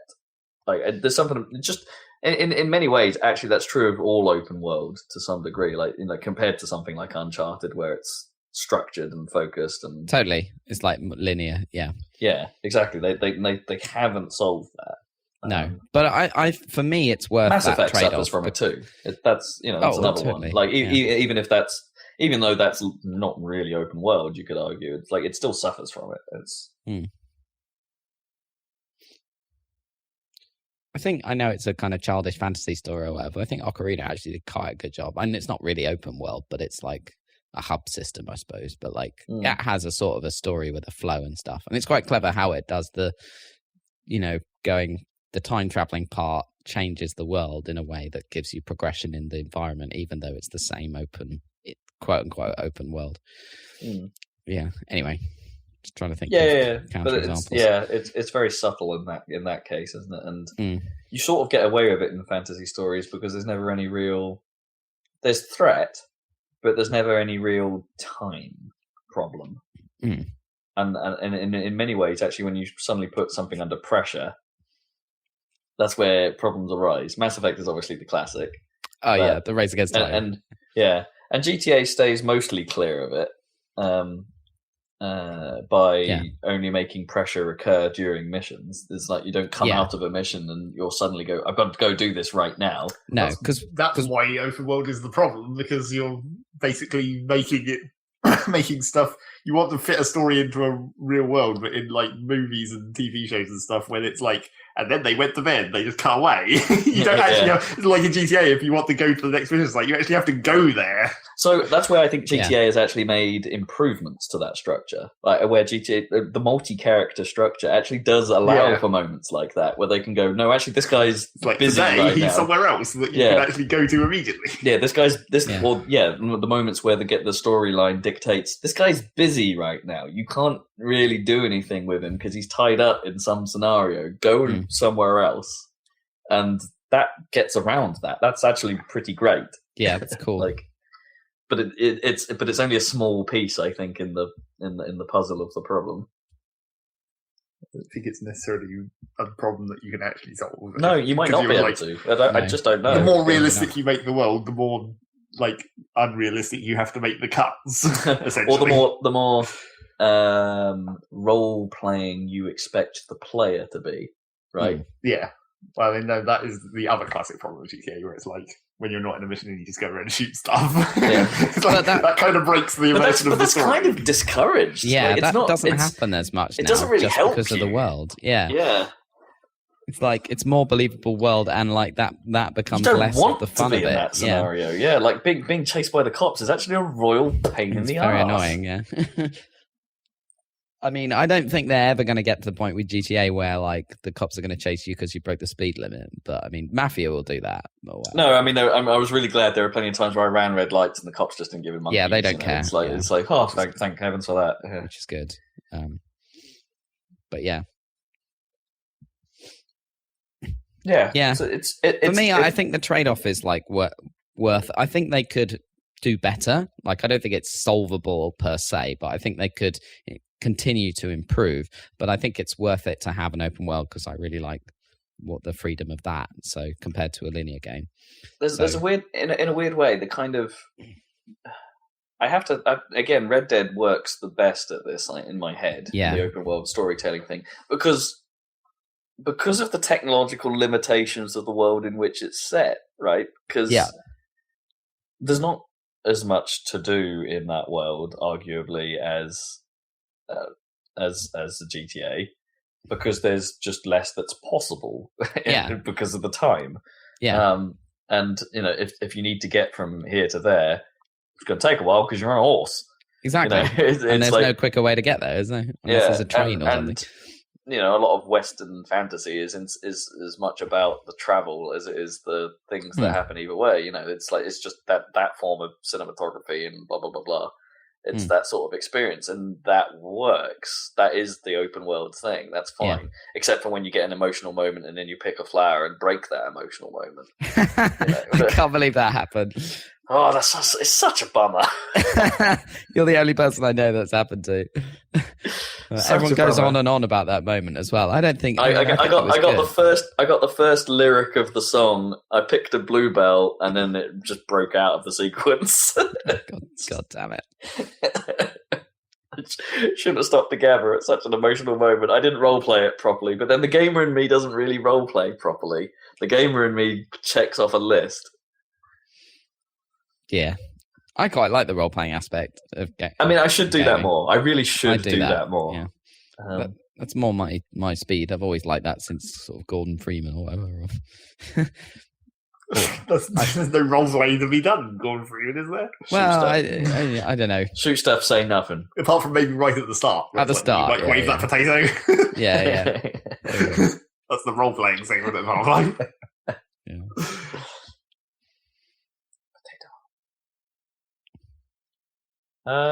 That's pretty much it.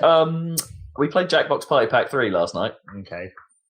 Is it the same problem that 2 had, where it's like there's one that continues to be good and then like the rest of them turn out not to be great again? So actually it's a little less like that. I think they've hit the formula now is both the good and bad thing about this, right? So the Quiplash style is basically what this is based on.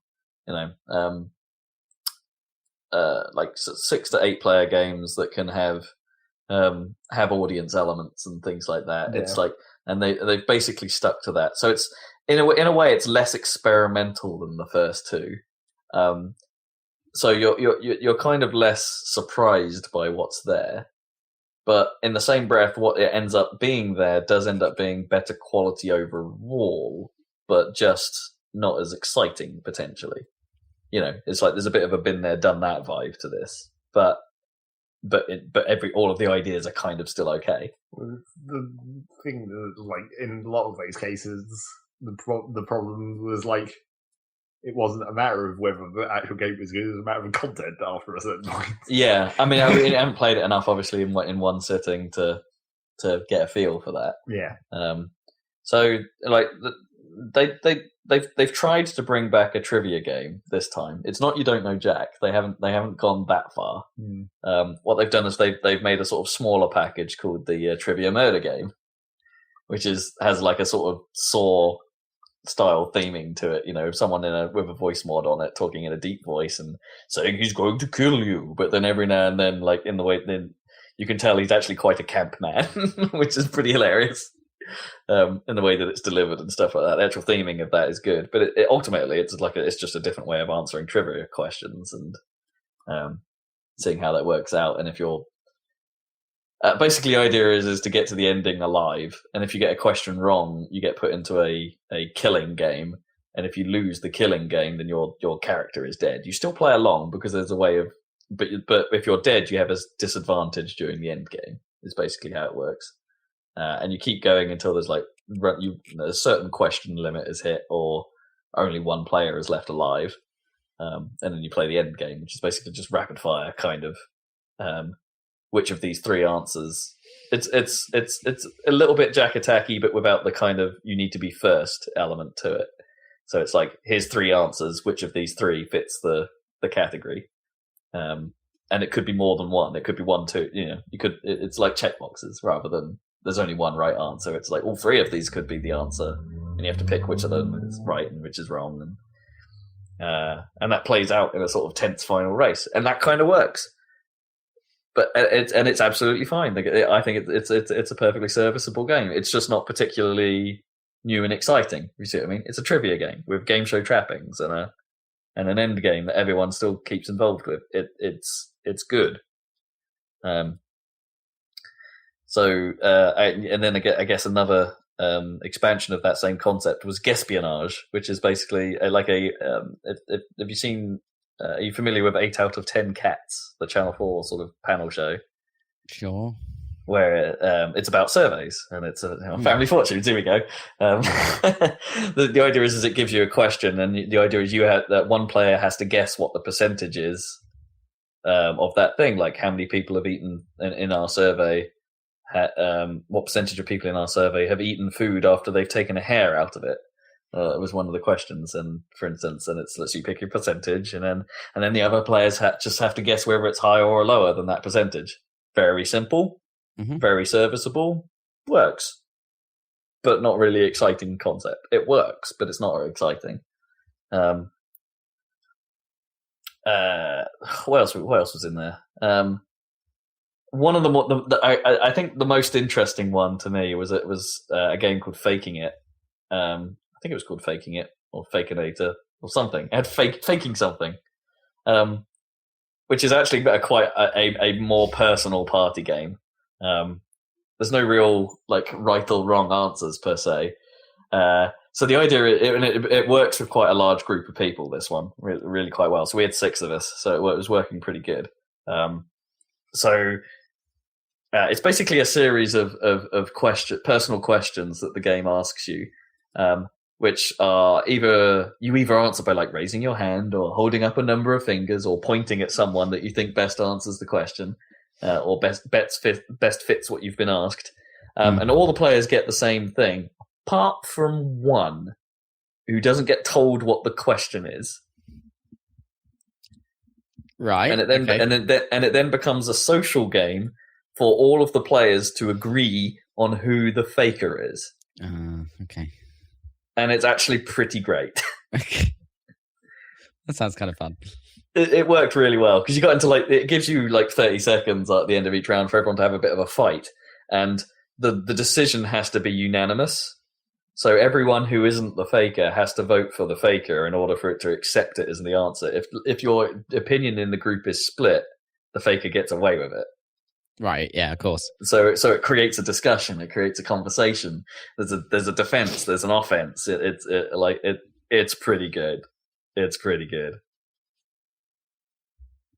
That to me was the highlight. It's a pretty fun thing. It does sound cool. I mean, there was one about some of it is a little open into interpretation, but there was apparently I got found out on a question. I was the faker in Run Round, and the question that came up was, "Have you pooped today?" Lovely. and there was a mixture of people putting their hands up and down, and I kept my hand down during that. I didn't know what was going on at this point, and then immediately, as soon as the round ended, Kippers for some reason just goes, "It's Rob." He would know, I guess. I was sorry, what? He lived in the same house with you for many years. He probably has quite a decent interpretation of how often you poop. It's just I don't know. It's just kind of based on nothing. How would you remember? Why would you remember that? Why would you remember? What you mean? Why do you remember that? Why would that be in your conscious memory? Like, Who knows how regular you are? I can't say I remember your crap habits when we lived together for like 3 years or however much it was. I don't even know Gnome's crap habits. Sorry, Gnome. You probably don't. You probably do. You just don't recognise it. Maybe. It's like if you took the time to think about it, you probably could work it out quite easily. I know, but Kippers was like, immediately, it's Rob. And then everyone just went along with him, and I'm like, well, I'm out. There were some good ones, though, that had us fooled for a while. There was a round where, there's a round where you have to point at someone who best fits the answer. And the question was, who in the room is most likely to use the word bro? And so then you're basically, everyone is pointing at literally anyone, because it'd be like the most uselessly irrelevant question. Well, no, what actually happened is that the room pointed at either myself or Kippers. Sure. Because we were brothers. Well, I'm not sure that's why. No, but yes, that also makes sense. But that sort of happened, yeah. And then Kippers and I also pointed at each other. And during that round, Kippers was the faker, and he just got super lucky and pointed at me. And it's like, oh, that's brilliant. But it gives, the faker has like 3 questions where he is the faker, so you do have this sort of narrowing down as you go, if you see what I mean. So he's the faker for 3 questions in a row. And if right, yeah, and if we don't pick him out in the first 2 questions, we still have a third chance to figure out that it's him. You get more score if you. Yeah, you get more score for the more rounds you last as the faker, basically. But you have a maximum of 3, and you get like a big bonus if you succeed, basically. I mean, I guess the only flaw in the game in terms of a scoring structure is that the faker is totally random every time. There's no like, if you've been the faker, you can't be the faker again. Oh yeah, but then that would also be a process of elimination. Exactly. Because then like whoever became the faker last would automatically lose. so yeah, there was one game where my mate John was the faker twice in a row, for instance, and that really threw us. Because it's just like, it can't possibly be, can it? Well, then it's like you might as well not even have that be a scoring game. Yeah, it's in some respects you're right. Yeah, but it's use the old like name login system and have it score forever rather than in like a. I see what you mean. Like have structure. A percentage success rate or something. Yeah, just have it play in little rounds, maybe. Yeah, just have it play for as long as you want, and then just be like, "What are our stats today?" Yeah. That was a lot of fun. I really enjoyed that one. And there is a drawing game, but it's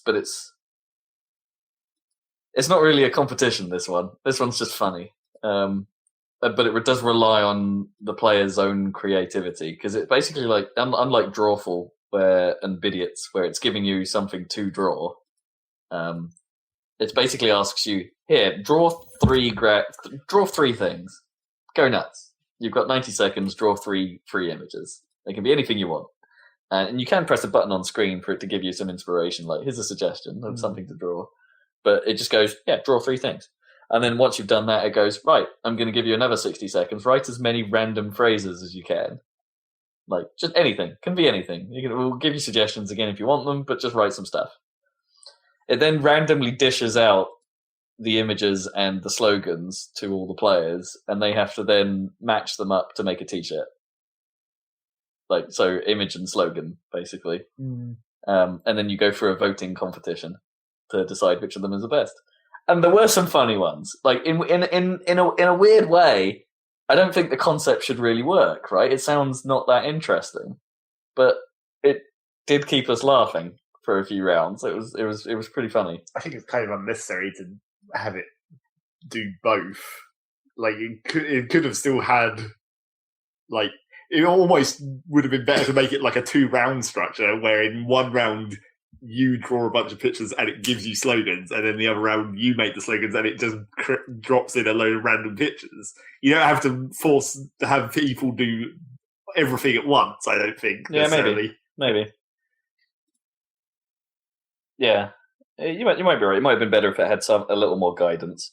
I mean, it themes it well. It themes it like a sort of Japanese sort of like Kung Fu Panda sort of anime, like not really like 3D CG Kung Fu Panda, but that sort of like, bit one-fingered Death Punch. Let's put it that way. Okay. Yeah. And that's quite nice. Oh, my phone's ringing, and I didn't turn off my ringer. I'll have to pick that up later.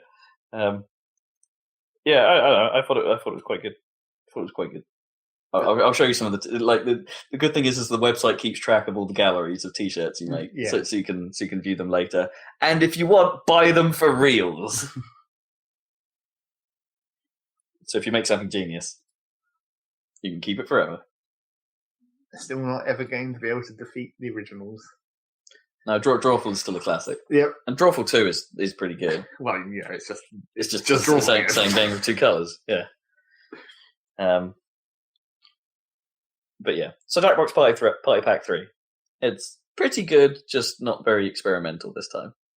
It doesn't have like Bomb Squad or whatever that game was called. Sure.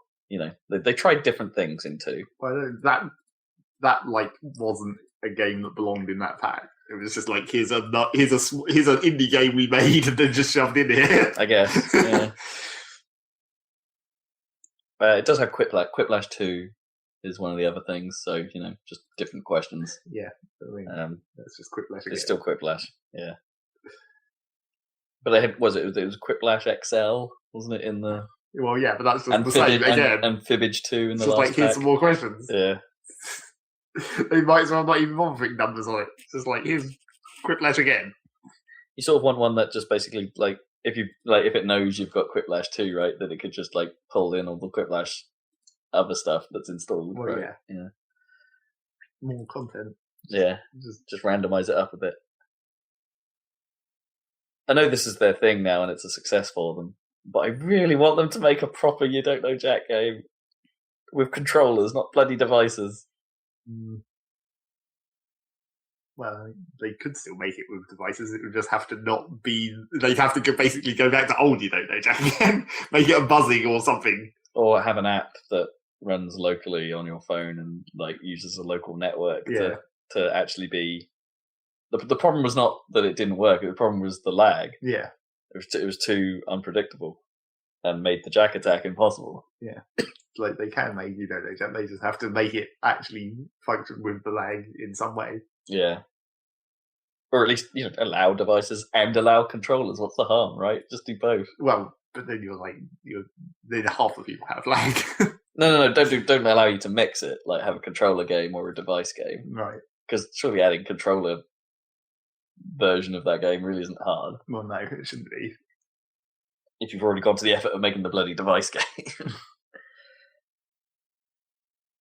Because it's a real bugger. Because I'd quite like to play some of what was it 2015 edition? Or 2014 edition? You Don't Know Jack? Whatever was in the first pack. But it's just like, I don't know, the whole device element of it makes that really not that interesting. And it's not as good, even from a presentation point of view, as the PS3 version. The PSV version the PS3 version is killer.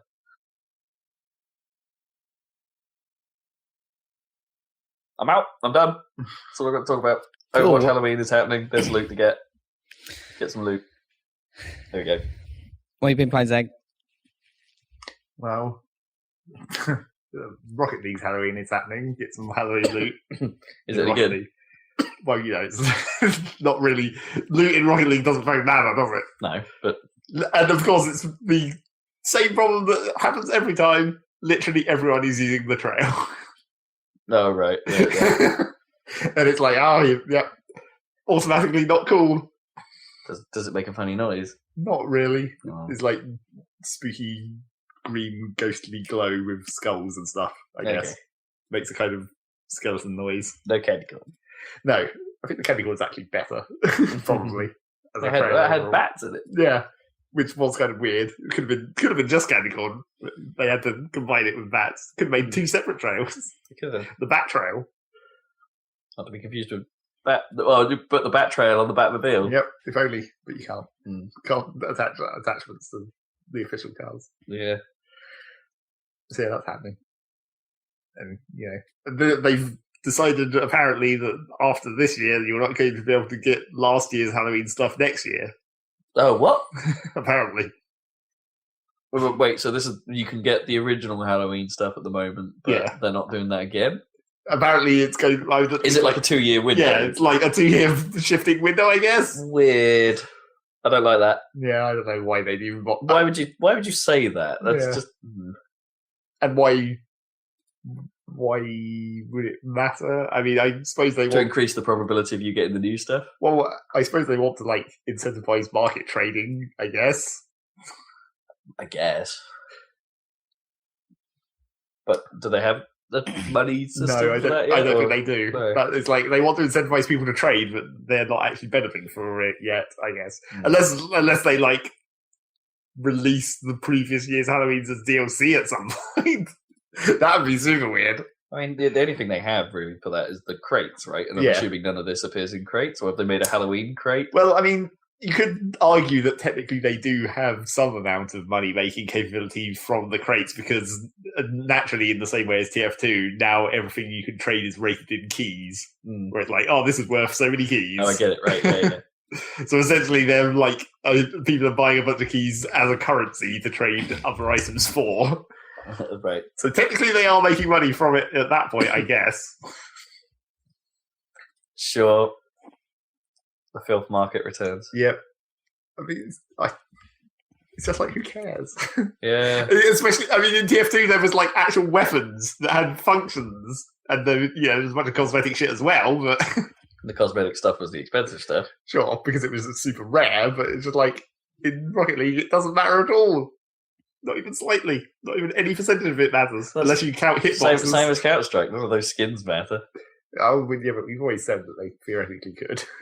But that's not why people care. No. They theoretically could. I mean, yeah. I mean, surely you just use black if you like... Yes, exactly. Brown. Maximum blending in with dirt. So yeah, there was that. So Rocket League is Rocket League. Yep. Still. Something happened. Oh yeah, the rank thing that happened last week, I guess. They shifted the boundaries of the ranks downwards slightly, so everyone just went up in rank suddenly. Woo! Which was weird, because I was playing at the time they made the hotfix. I was like, I lost like 10 games in a row, won one game, and then I ranked up an entire rank for some reason. Didn't know what was happening. But yeah, that was what they did. They shifted it all downwards. Because apparently people in the top few divisions didn't have enough people to play against, so their matchmaking was taking forever, which I guess makes sense. So they've just lowered the ceiling. Yeah, basically. And naturally, a few of those people were annoyed about it. But it's like, oh, you're making our exclusive club less exclusive. Yeah, but you were complaining about your exclusive club being exclusive. That's the problem. If you don't like only playing against a small number of people, then you have to allow more people to enter. Can't have it both ways, matey. So yeah, the dream team might make it to blue, even though blue is not really blue any longer. We got an easy path to blue. Yeah, I don't feel good about it. It's fine. I feel indifferent about it. No, exactly. You don't actually care. Yeah, I don't feel. You might care when the actual season ends and then the trails or whatever they hand out this load comes out. And you're like, that's the incredibly minor amount of caring that might happen. You might not get a slightly fancier item. If we get the blue ones, do we not get Do we get all the ones under it as well? Yeah, you should do. Okay. It's what happened in season 2. I just couldn't remember. Yeah. Not for season 1 though. I think I used the silver one just because it was silver, just because it's not gold. Yeah, because it looks better. Yeah. And the blue one's probably okay. It's not gold, which is better. Gold. The gold one is bad. Gold. If it made that noise whenever you boosted, I'd probably be on board. I know you would. Gold. 100%. I should do that. Spandau Ballet, get on the phone to Rocket League. Because that's an obvious crossover. What else? I for some reason played the demo of Pokemon Sun and Moon because there was a demo of it. I guess. They made a demo. Yeah. And for the weird thing, I mean, it's like it's a super generic demo. I mean, it's weird because I guess thinking of actually there being a demo of Pokemon is kind of weird in itself, I suppose. Even though they could have done it for the last one easily. I don't know if they did. I don't think they did for X and Y. I'm pretty sure they didn't. I'm assuming they just want to show you what's different, right? That's not really, though. That's the trouble. They show the incredibly generic, obvious, like, basically exactly how it plays exactly the same as every other Pokemon ever, and it's like they don't even show any of the. I mean, they show like the Pokemon that they give you in the demo is a special one that has like a weird. It's not even like a Mega Evolution. It's basically specific to this one specific Pokemon, and it's only based on like something that happened in the anime. It's literally Ash's Greninja, and it has a transformation that changes it into Ash Greninja, and it's like, what? It's a reference to one specific thing that happened in the cartoon one time, and they made this whole thing for it. It's not even like a Mega Evolution, even though it basically is a Mega Evolution, essentially. And then they also slip in there. You get to use a Pikachu for a while and do the stupid Pikachu Z move, the like ultimate attack. Oh yes, yeah. I keep forgetting about that. And that's the only real new thing, I suppose. It's like, oh, look at this fancy move. It's like it's basically a Mega Evolution, essentially. Same function. It just makes one of your moves more powerful, a special move. Whereas Mega Evolution just makes you more powerful in general, I suppose, and sometimes slightly alters stats, but. But I never really understood, how does that actually function? How do Megas function in Pokemon? Do you stay Mega? Well, the Mega Evolution is like, it only happens during the battle, so it goes away at the end of the battle. So it's basically like a toggle. You can toggle into Mega mode, and then in a lot of cases your stats change slightly, and like maybe your ability changes. So is that something that does it take a turn to do? I don't remember whether it does or not. I don't think it does. I think you can just trigger it. I don't think you can go back after you've triggered it. Right, okay. So it persists until the battle is over. You commit to it at least. But yeah, it's not that amazing. And like Z moves don't seem. Well, the trouble with it is it doesn't give you any indication of like what the limit is. It's like you can only use it once per battle. That's the limit of the Z move. But I mean, the whole point of using an uber powerful move is that you're just going to use it to end the battle. So that's like not. But then it's like you get an item. He gives you the special item, which is like the bracelet, the Z bracelet thing, and you get the Z stone for electricity, which I presume is there's going to be one for every type. But it's like there's no indication of how limited that is. It's just like you just get it. Presumably you're going to get them through the course of the story, all the different types. Like, I mean, because the Mega Evolutions... Can you only use them once per battle, or can you just spam them out? You can only use the move once per battle. Right, yeah. But then it's like, could you switch in a different Pokemon that's the same type and use its ultimate move? Because you're wearing the electric bracelet. The right type or whatever. Good question. And then the thing about Mega Evolution was in order to be able to, I think this was applied in all cases, but in order to be able to Mega Evolve, they had to be holding a special item that was it wasn't even typed, it was specific to that one Pokemon. So like if you wanted to Mega Evolve Venusaur, you had to have the Venusaur Mega Evolution Stone, and it had to be holding it, and then you had an item, but it was relevant because you just got that through the story. So it's like, and that's occupying that Pokemon's item slot, which can matter because they can hold one item, and that can be a tactical thing in itself. So you were choosing between like holding an item and being able to Mega Evolve, essentially. So yeah, the Z moves don't seem like, or from this way they're shown in the demo, you don't know whether there's going to be, more limitations than it seems like there is. Because it seems like it was just like, why would you not just use that in every battle? Because then you can only use it once per battle, but why not in every battle? Yeah. So is that out, Sun and Moon? No, it's coming out sometime shortly. Yeah, it's this year still, isn't it? Yeah. It's in November at some point. Yeah.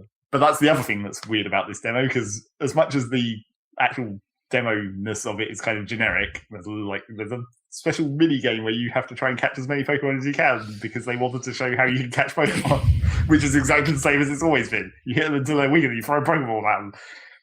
Amazing. But then, the weird thing that I thought was strange about this demo is, unlike most 3DS demos, it's not a limited use demo.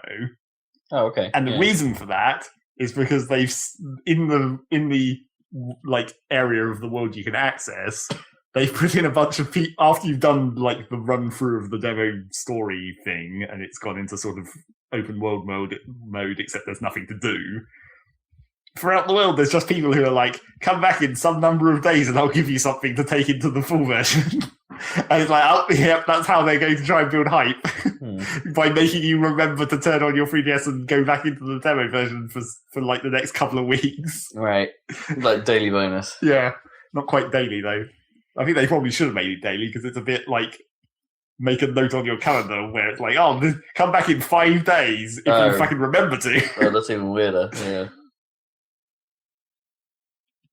So yeah, it's a bit weird and a bit like devoid of actual stuff, I guess. And like all the Pokemon they put in, I mean, they're all new Pokemon apart from Greninja, obviously that's an old one, but all the enemy and Pikachu, I suppose, all the enemy Pokemon are the new ones, but they're all like kind of generic new ones. Like, oh look, here's the Pidgey equivalent. It's just a bird. Right. Here's the Rattata equivalent. It's basically a mongoose. Not very interesting. They didn't even throw in like some giant legendary for a moment or anything. They have a boss fight at the end, but it's just like what is probably a second stage evolution of a small dragon type Pokemon. That's not very interesting either. So yeah, Pokemon's one of those things that you don't really. I don't know how you would make a good demo, really. Like, sort of like just throwing you into random scenarios. It's like, no, you have this thing, go. Well, yeah, I mean, if you really wanted to show it off, you'd have to be like throwing you into I mean, you could build a special thing that it wouldn't have to be like part of the actual story. It could be a like demo only thing, kind of like Bravely Default did it, where it used the world, but it made up its own like mini story for the demo that wasn't actually part of the main story. I think that would be how you'd have to do it with Pokemon. You'd be like, oh, look, you've got a team of 3 level 70 Pokemon and they have all these awesome moves and go defeat this big boss enemy just because you'd want to see the flashy parts. And that'd be like, that's probably how you'd have to demo it. Because of demoing the start of the game, it's where it's at the most generic and boring, where you get like Pidgeys and Rattatas and it's like, oh, I'm going to hit you with Tackle. Fucking woo.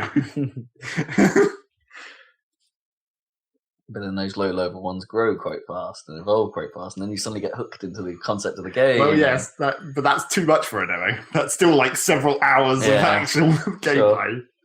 I wonder if they would have to snapshot you like at that point, right? It's like you already have a team, you're already sort of you're about to take on your first gym or something, or something like that. A fight you can't win, maybe at that point in time. Yeah, maybe. And then the demo ends with you losing. You're gonna have to get better. Come back and train for real in Pokemon Sun and Moon. Yeah, exactly. Something along those lines would have made more sense, maybe.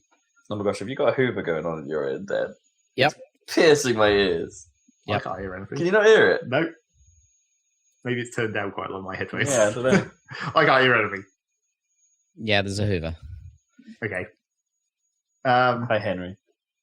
What else? So there was that. I didn't really play much of anything else, I suppose. Just like bits and pieces of the things I've been continuing to play. I went back into Factorio and basically I've pretty much decided to give up on that last achievement, which is annoying because it's the last one. Because it's like... You're not going to get your S rank. No. It's just like... It's so many goddamn circuits that you have to make and it's really just a matter of just sitting there and waiting for it to happen. And I'm like, So when I went back into Factorio, I was like, fuck it, I'm going to go mod it again. Fuck around some more mods. I thought you'd probably come over tonight and just left it on. Yeah, but the trouble is you can't really do that because at a certain point there is like, you do have to, the mineral fields expire and you have to move all your mining to a new field and the enemies will theoretically, potentially, eventually break through your defences. Theoretically. And then you'd be screwed if you weren't there. So I went back in and modded it and messed around with it. I've been trying to try a couple more of the major like mod pack. Well, not exactly mod packs.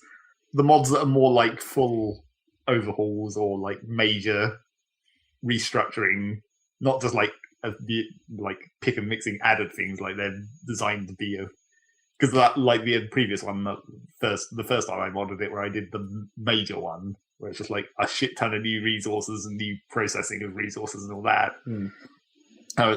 I think I maybe maybe I made a bad decision by doing the best one first. Because it's like all these other ones, you go and you're like, oh, this only has 2 more added resources, pish. Where are the 9 resources I had in this other one? Pish. Yep, pish. But I've been trying this one which only has 2 added resources, but it seems to make a lot of use of those 2 resources.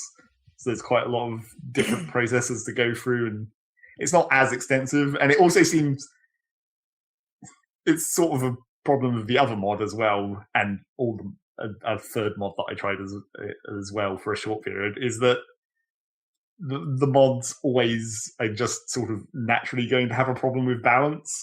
Whereas, mainly because in Factorio, the only way to reward you for doing something more complicated is to make everything more good. Whereas, this factory is 500% better than a regular factory, but it requires all these fancy resources. But then once you get the fancy resources, you get the 500% better factory. Every other one is now irrelevant, and you're only focused on that one. And because it's so much better, it's just made all your production lines better, and everything is just better, and you just get more of everything. It's that's not necessarily very easy to balance at a certain point, because it's just you just get more of everything. It's not very, once you in the old, it's even in regular Factorio without mods, it's once you've built a base that's capable of making red belts, why not just use red belts everywhere? Why are you ever going to use yellow belts? They're just slower. Yeah. once you upgrade, what's the point? Is there no? I guess there's no Infinifactory style. You need to time this so it doesn't overload. Theoretically, you can, because at a certain point, if you want to do maths, I suppose, in Factorio, you can be okay, so this final product uses these resources, and then these resources use these resources, and then you multiply it out and be so I need 6 factories making gears in order for this factory to make 1 per second or whatever, and then you calculate it so it's balanced. But, you don't have to. You could just be you could just build it and then be I'm not making enough gears, I'll just add more gears factories until I'm making enough gears. Right, yeah. So yeah, Factorio. I did actually go back to Infinifactory because there was achievements in that I didn't have that had been added after the last time I played. Oh, okay. That one I did 100% because that's not very difficult.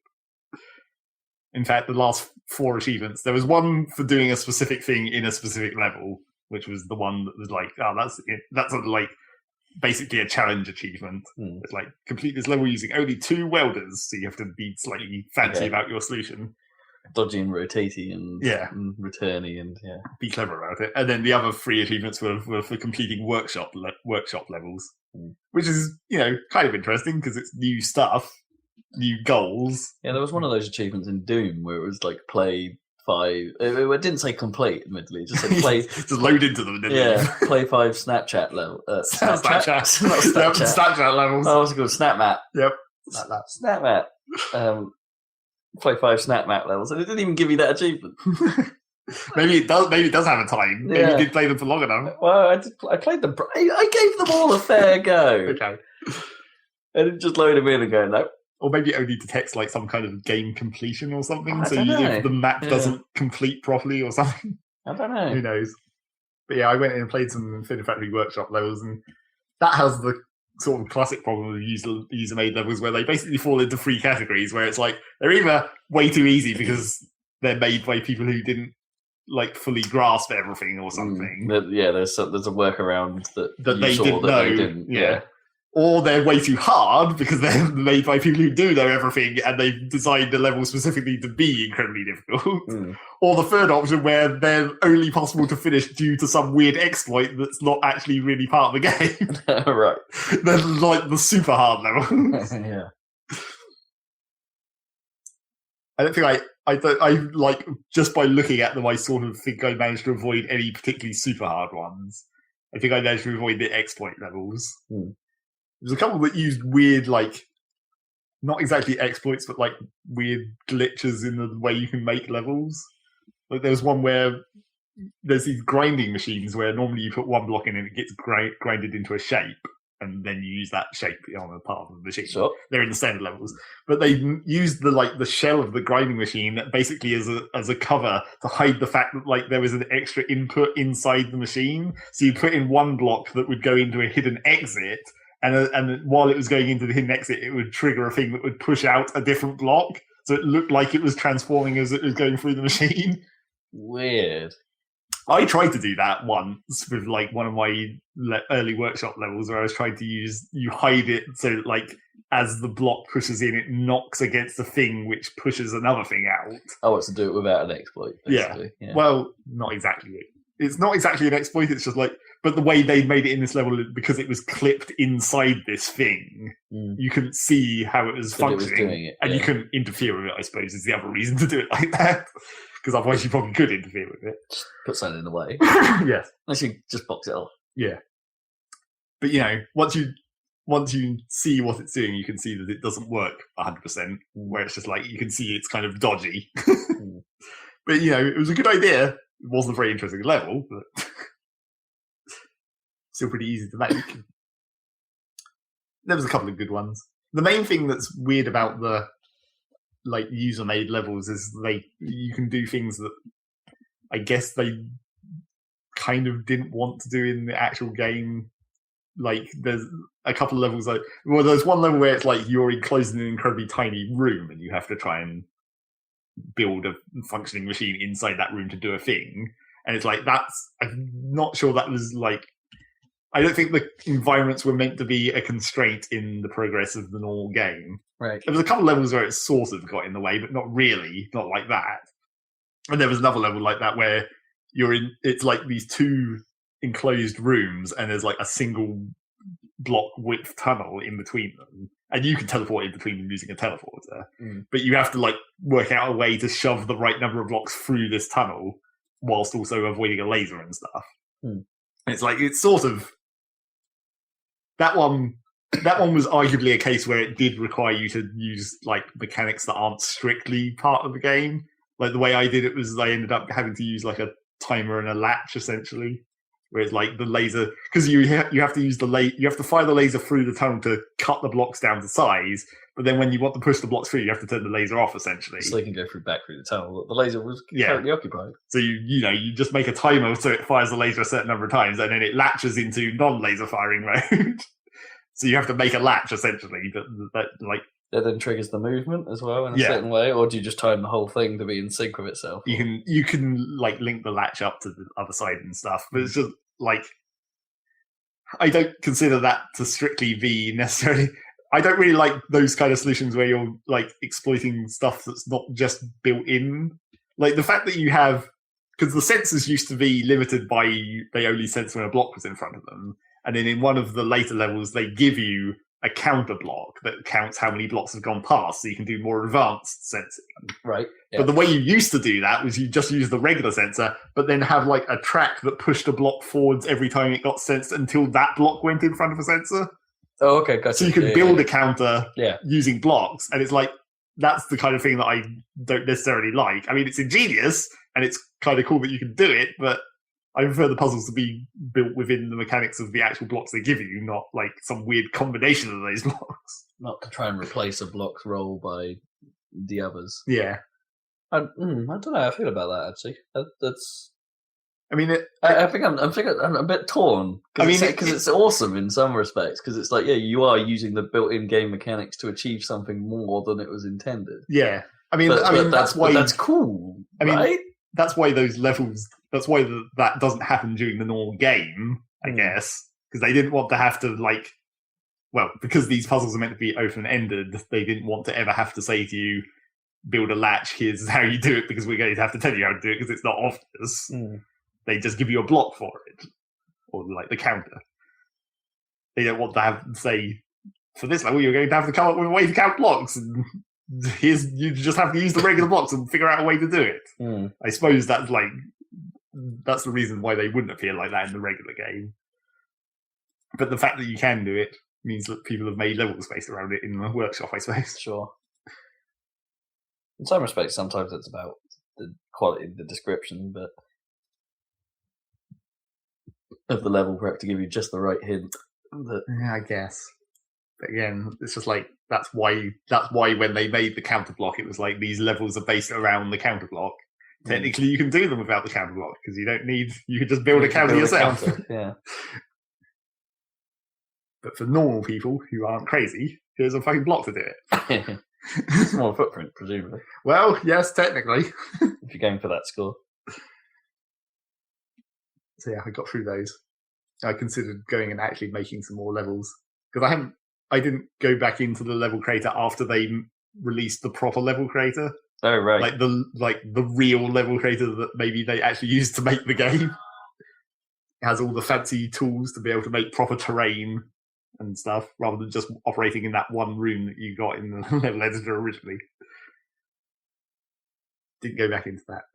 You can even pick what background music the level has. Doesn't even have to match to the background of the level. No, right, okay, yeah. I quite like it when games do that. It's like a bit like the Smash Brothers thing, isn't it? Where it's like, hey, you can pick music for your creation. Yeah. And then I don't know what else. I suppose I played some amount of Etrian Odyssey still. Got past the bit of grinding I was doing and got onto some new stuff. But it's still grinding, I suppose. At a certain point, all our meetings are just grinding. And that was more or less it. I'm still waiting for the next games, which are about to happen, I suppose, with Battlefield. Is that the next step, Battlefield? Seems like it. I'm also, the start of November, it will be roller coaster time, Planet Coaster. Oh, yes, yeah. Once that actually comes out. I do keep forgetting about that. Dan, you've been playing Civ 6. Yes. Oh, have you? I saw the achievements. This is how I find out what Dan's been playing. Why do you monitor my stupid Steam achievements? It's just in my activity feed. I just look at the activity feed to see what everyone's playing, and your ones just happen to be in there as well. Oh, yeah. Yeah, it's true. I couldn't resist getting it on the launch day. I was like, I'm going to download it. But it was like 11 o'clock at night. It was like, I'm going to download it and play the tutorial. Dangerous. Yeah. Real dangerous. Well, I played the tutorial and it bugged out and I went to sleep. And then the next day I started an actual game yesterday. So yeah, it's Civilization. I like it so far. I really like... But is that the problem? Is it just Civilization? Again. No, I mean, I really like that they unpack the cities. I think the districts thing is really, really cool. I sort of like it as an idea. I don't necessarily like it the way you like the scale. I'm liking it. It's always I'm the problem. liking it in practice. It's just like cities were one tile because it made sense for the scale, even though the scale didn't make sense even at that point. Yeah. And now you've got these cities that are spread across like 8 tiles, and it's even more ridiculous. But cities do spread in reality eventually. Well, like London would spread across like probably 10 civ tiles. Well, I mean, I would have made it so that I wouldn't have called them districts. I would have just called them towns, and then that's the problem solved. Yeah, I guess so. Sub-cities, essentially. But they have specific uses, but they have specific so roles, sense. which makes them weird if they were towns. If they were towns, yeah. I think it works. I mean, it's never... I mean, it's not even close to being realistic. It never was, really. No. But I think it makes sense. I really like this. And I also... The fact that they've ditched workers and they have the new builders is way better for me. No, okay. So So they ditched workers, but then they've renamed them. And no. Different way they work. Presumably, okay. So what are the key differences? They expire. They have like 3 charges basically. They have 3 charges and they expire. That sounds worse. Yeah. No, it's way better because they complete their thing instantly, so you don't have to micromanage them at all or have them working and then moving around. So the trouble is you do have to micromanage them more. Because you have to build them. You can't build builders. You can't basically set them to auto any longer. No, you just build a thing there, and then there, and then there, and then you're done. And then you build a new builder for more improvements. You literally have to micromanage them more, because you can't auto. That does sound like but you don't have to wait for them to... you don't have to wait, sure, but waiting doesn't actually take any time, because it's not like... At the end of your turn, if everything's done, you just go to the next turn. Well, yeah, in Civ 5, it wouldn't suggest that you could use that unit, right? Until it was done. Until it was done. You didn't that's true. But then, you always had to make those decisions of where to move them or work an X. Well, you didn't, I suppose. If you automated, except who plays automated? Yeah, if you automated, but that's the thing. I never played auto. So now you don't, because no one wants to auto because it's lame. Well, see, the trouble is that this was a problem that was solved in Alpha Centauri, where you could auto, but you could have specific auto settings where you'd be like, never build mines or never build... complicated. So you could just turn off everything except for roads if you wanted, and just have them automatically build roads between all your systems. Screw it. I like the builders that and they don't build roads. There's traders build the roads, which makes sense, and that kind of automatically between the So you just go farm, camp, If traders quarry. build the roads automatically between places, what if you need to build a road to your front line? Yeah. Oh, I haven't figured that one out yet.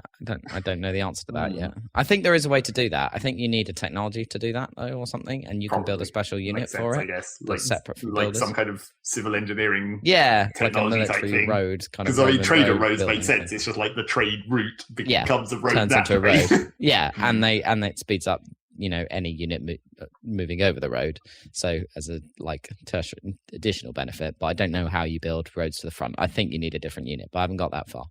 Anyway, yeah, so that's all good, and I like the graphics a lot. How does your irrigation work? Do you have to build irrigation as well, or did they get rid of that? I can't remember.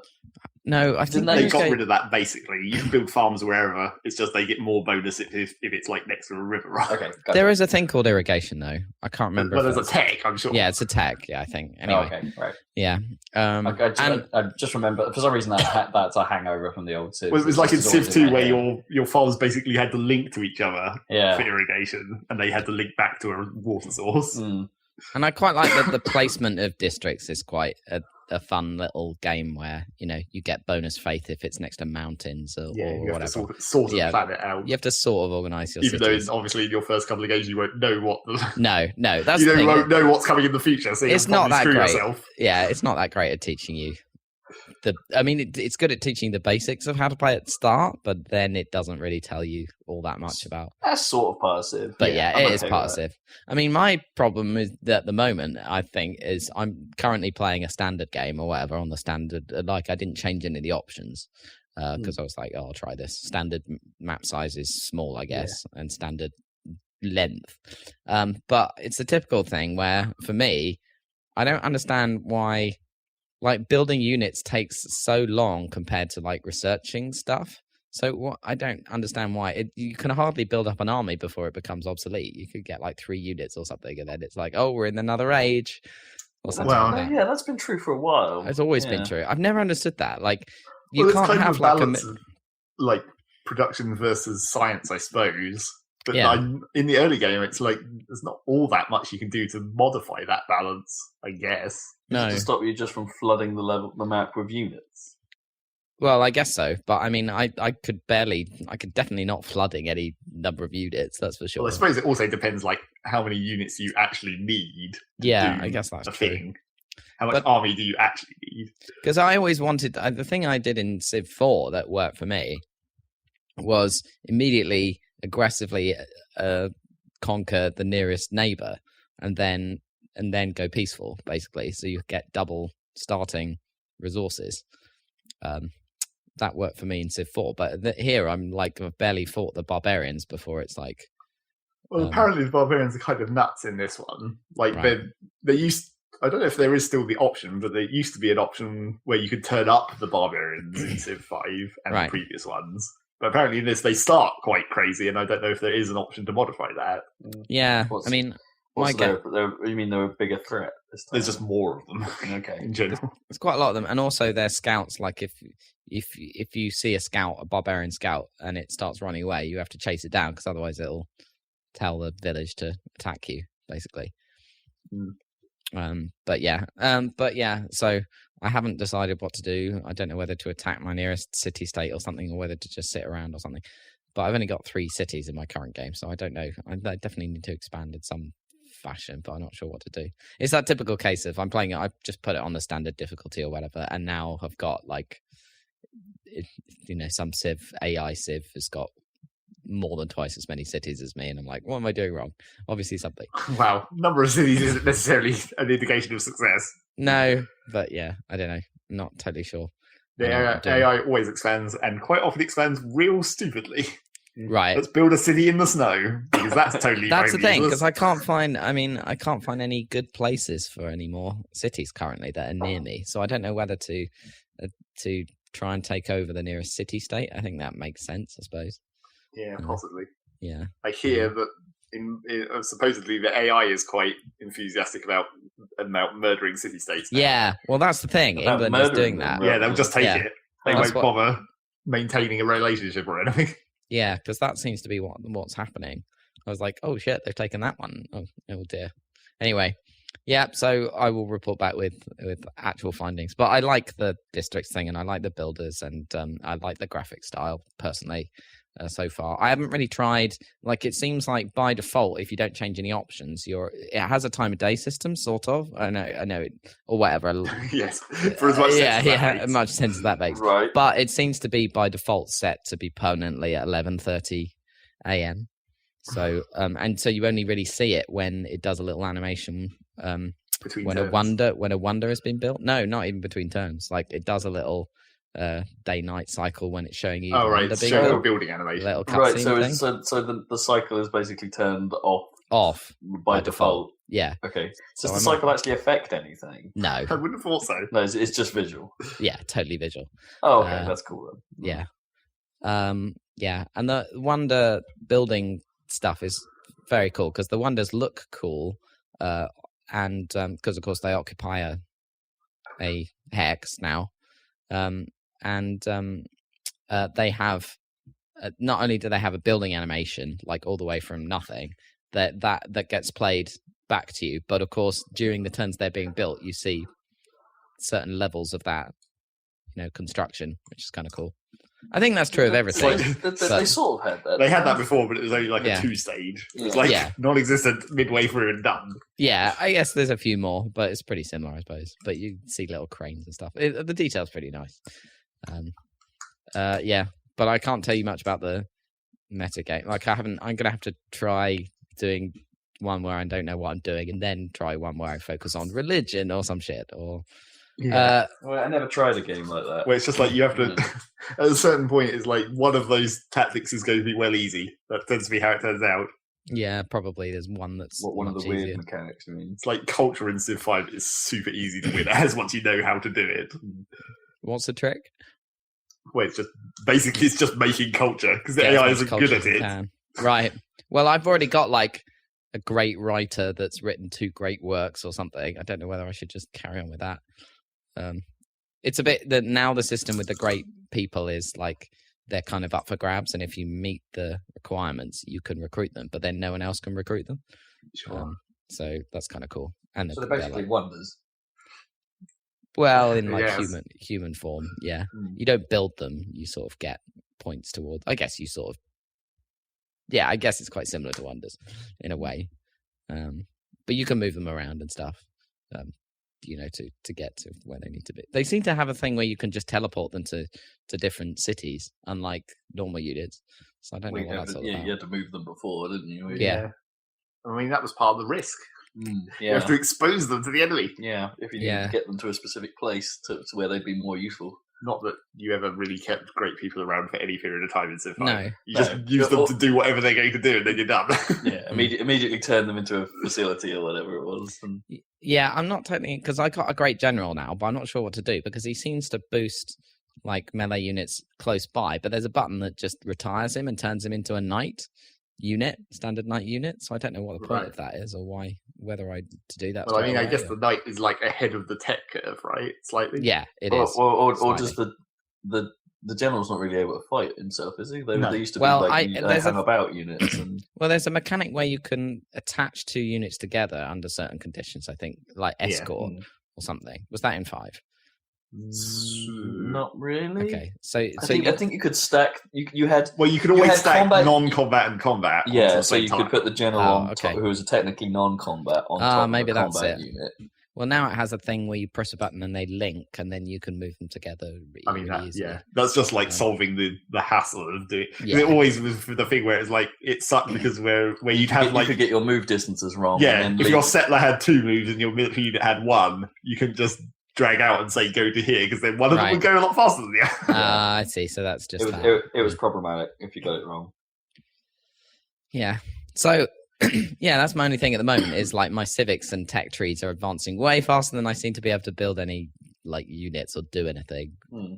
Like I feel like if I go to war with the nearest city state, by the time I'm done, it'll be like way past Renaissance era or whatever. Well, the thing is, like if your tech tree is expanding way faster than like your military can keep up, then is your tech tree expanding way faster than the enemy's tech tree? So it won't matter if your military is outdated compared to your tech, because it will be equal to their tech. Yeah, possibly. But like, I went for like Japan or whatever, and it has a unique unit in the medieval stage or whatever, which is the samurai. So I built a few samurai now, but I want to use it. And that's the time to go and do some killing, I suppose. Yeah, I've got to do some killing. Use them while they're hot. Yeah. Isn't this just a side effect of playing a short game? Did you set short? Well, that's what I'm wondering. Like, so I've tried Well, googling it, and it's not short length; it's standard length. Standard. But apparently, I don't think like it looks like everything takes longer in marathon or whatever, including unit production. So it just means you get more opportunity to move things around the map. Yeah, but like you can't make it. That seems like the opposite of what I'd want from marathon mode. I'd want marathon mode to have a little bit more of the to and fro tussling outside of the tech. So the balance is a little different. I think, because the problem it sounds like right now is actually it sounds like it's not giving you much room for perhaps exploring. Maybe I'm just doing it wrong. I don't know. Maybe I don't know. I mean, I was wondering today whether it might be. I know it makes it more complicated, but I'm wondering whether it might be nice to have a building queue and a training unit queue on every city. Well, yeah, to some extent that would also make sense. Yeah, because building and training guys are kind of two different things. Because wonders take forever to build, obviously, which makes sense. But then you can't produce anything.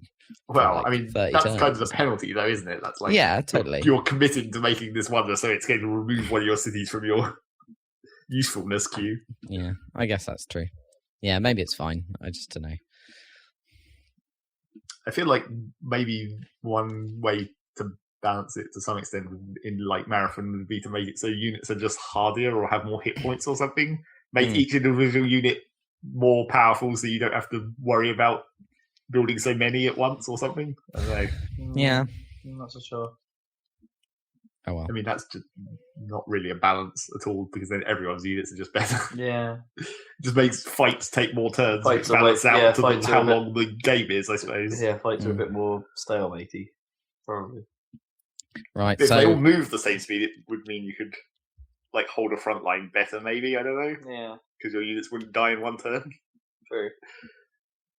So I guess I better attack the nearest city-state and see what happens, and then I'll learn for the next game how shit I am at military stuff. It's not normally that difficult to outsmart the AI because they're dumb. Yeah, I guess so. They don't have any concept of positioning, really. Yeah. Cool. Anyway. No, I'm interested to hear more, though. That sounds... Well, I'll probably be playing it for ages. Sounds meaningful. Yeah, I mean, I like it so far. And I'm sure I'll be complaining about it in future, so... You'll find a flaw you can shoot through. And then... Yeah, totally. Oh, one UI that totally confused me and that pissed me off was I'd never used the bargaining UI or whatever when someone made an offer. And that was always weird. And like I think I clicked something and fucked it up or whatever. Now they don't like me. And it was like, no, I didn't mean. I couldn't figure out how I was supposed to like organize. I thought I was. Well, to be honest, most of the time, if you make a counter offer to the AI, they just don't like you. Yeah. But I didn't realize. Never will the AI accept something that you set up. Yeah. But I didn't realize that I was making an offer. I thought I was just configuring an offer that I could then click another button to actually make. But instead, it like immediately altered the deal, and I was like, no, go back, no. And I ended up hitting escape a bunch of times, and he was just pissed off. Anyway, that was bad. Yeah, okay. That's that. That's just going to about do it. And that's going to do it. Thanks for joining us, guys. We'll catch you next time for the actual games that are coming out, such as potentially some more actual games. Yeah, I know, we're a bit behind the curve, but we're the cautious buyer. Indeed. Yeah. So catch you then check out the YouTube channel for random stuff. Anything new? Definitely random. Yeah, Sonic Heroes Part 7 was the last one. Yeah, carry on the saga of Sonic the Hedgehog. There'll be Shadow at the moment, but yeah, there'll be something else next week. Right. Catch you then. And we'll be back for another Saladcast in 2 weeks. Bye, guys. What?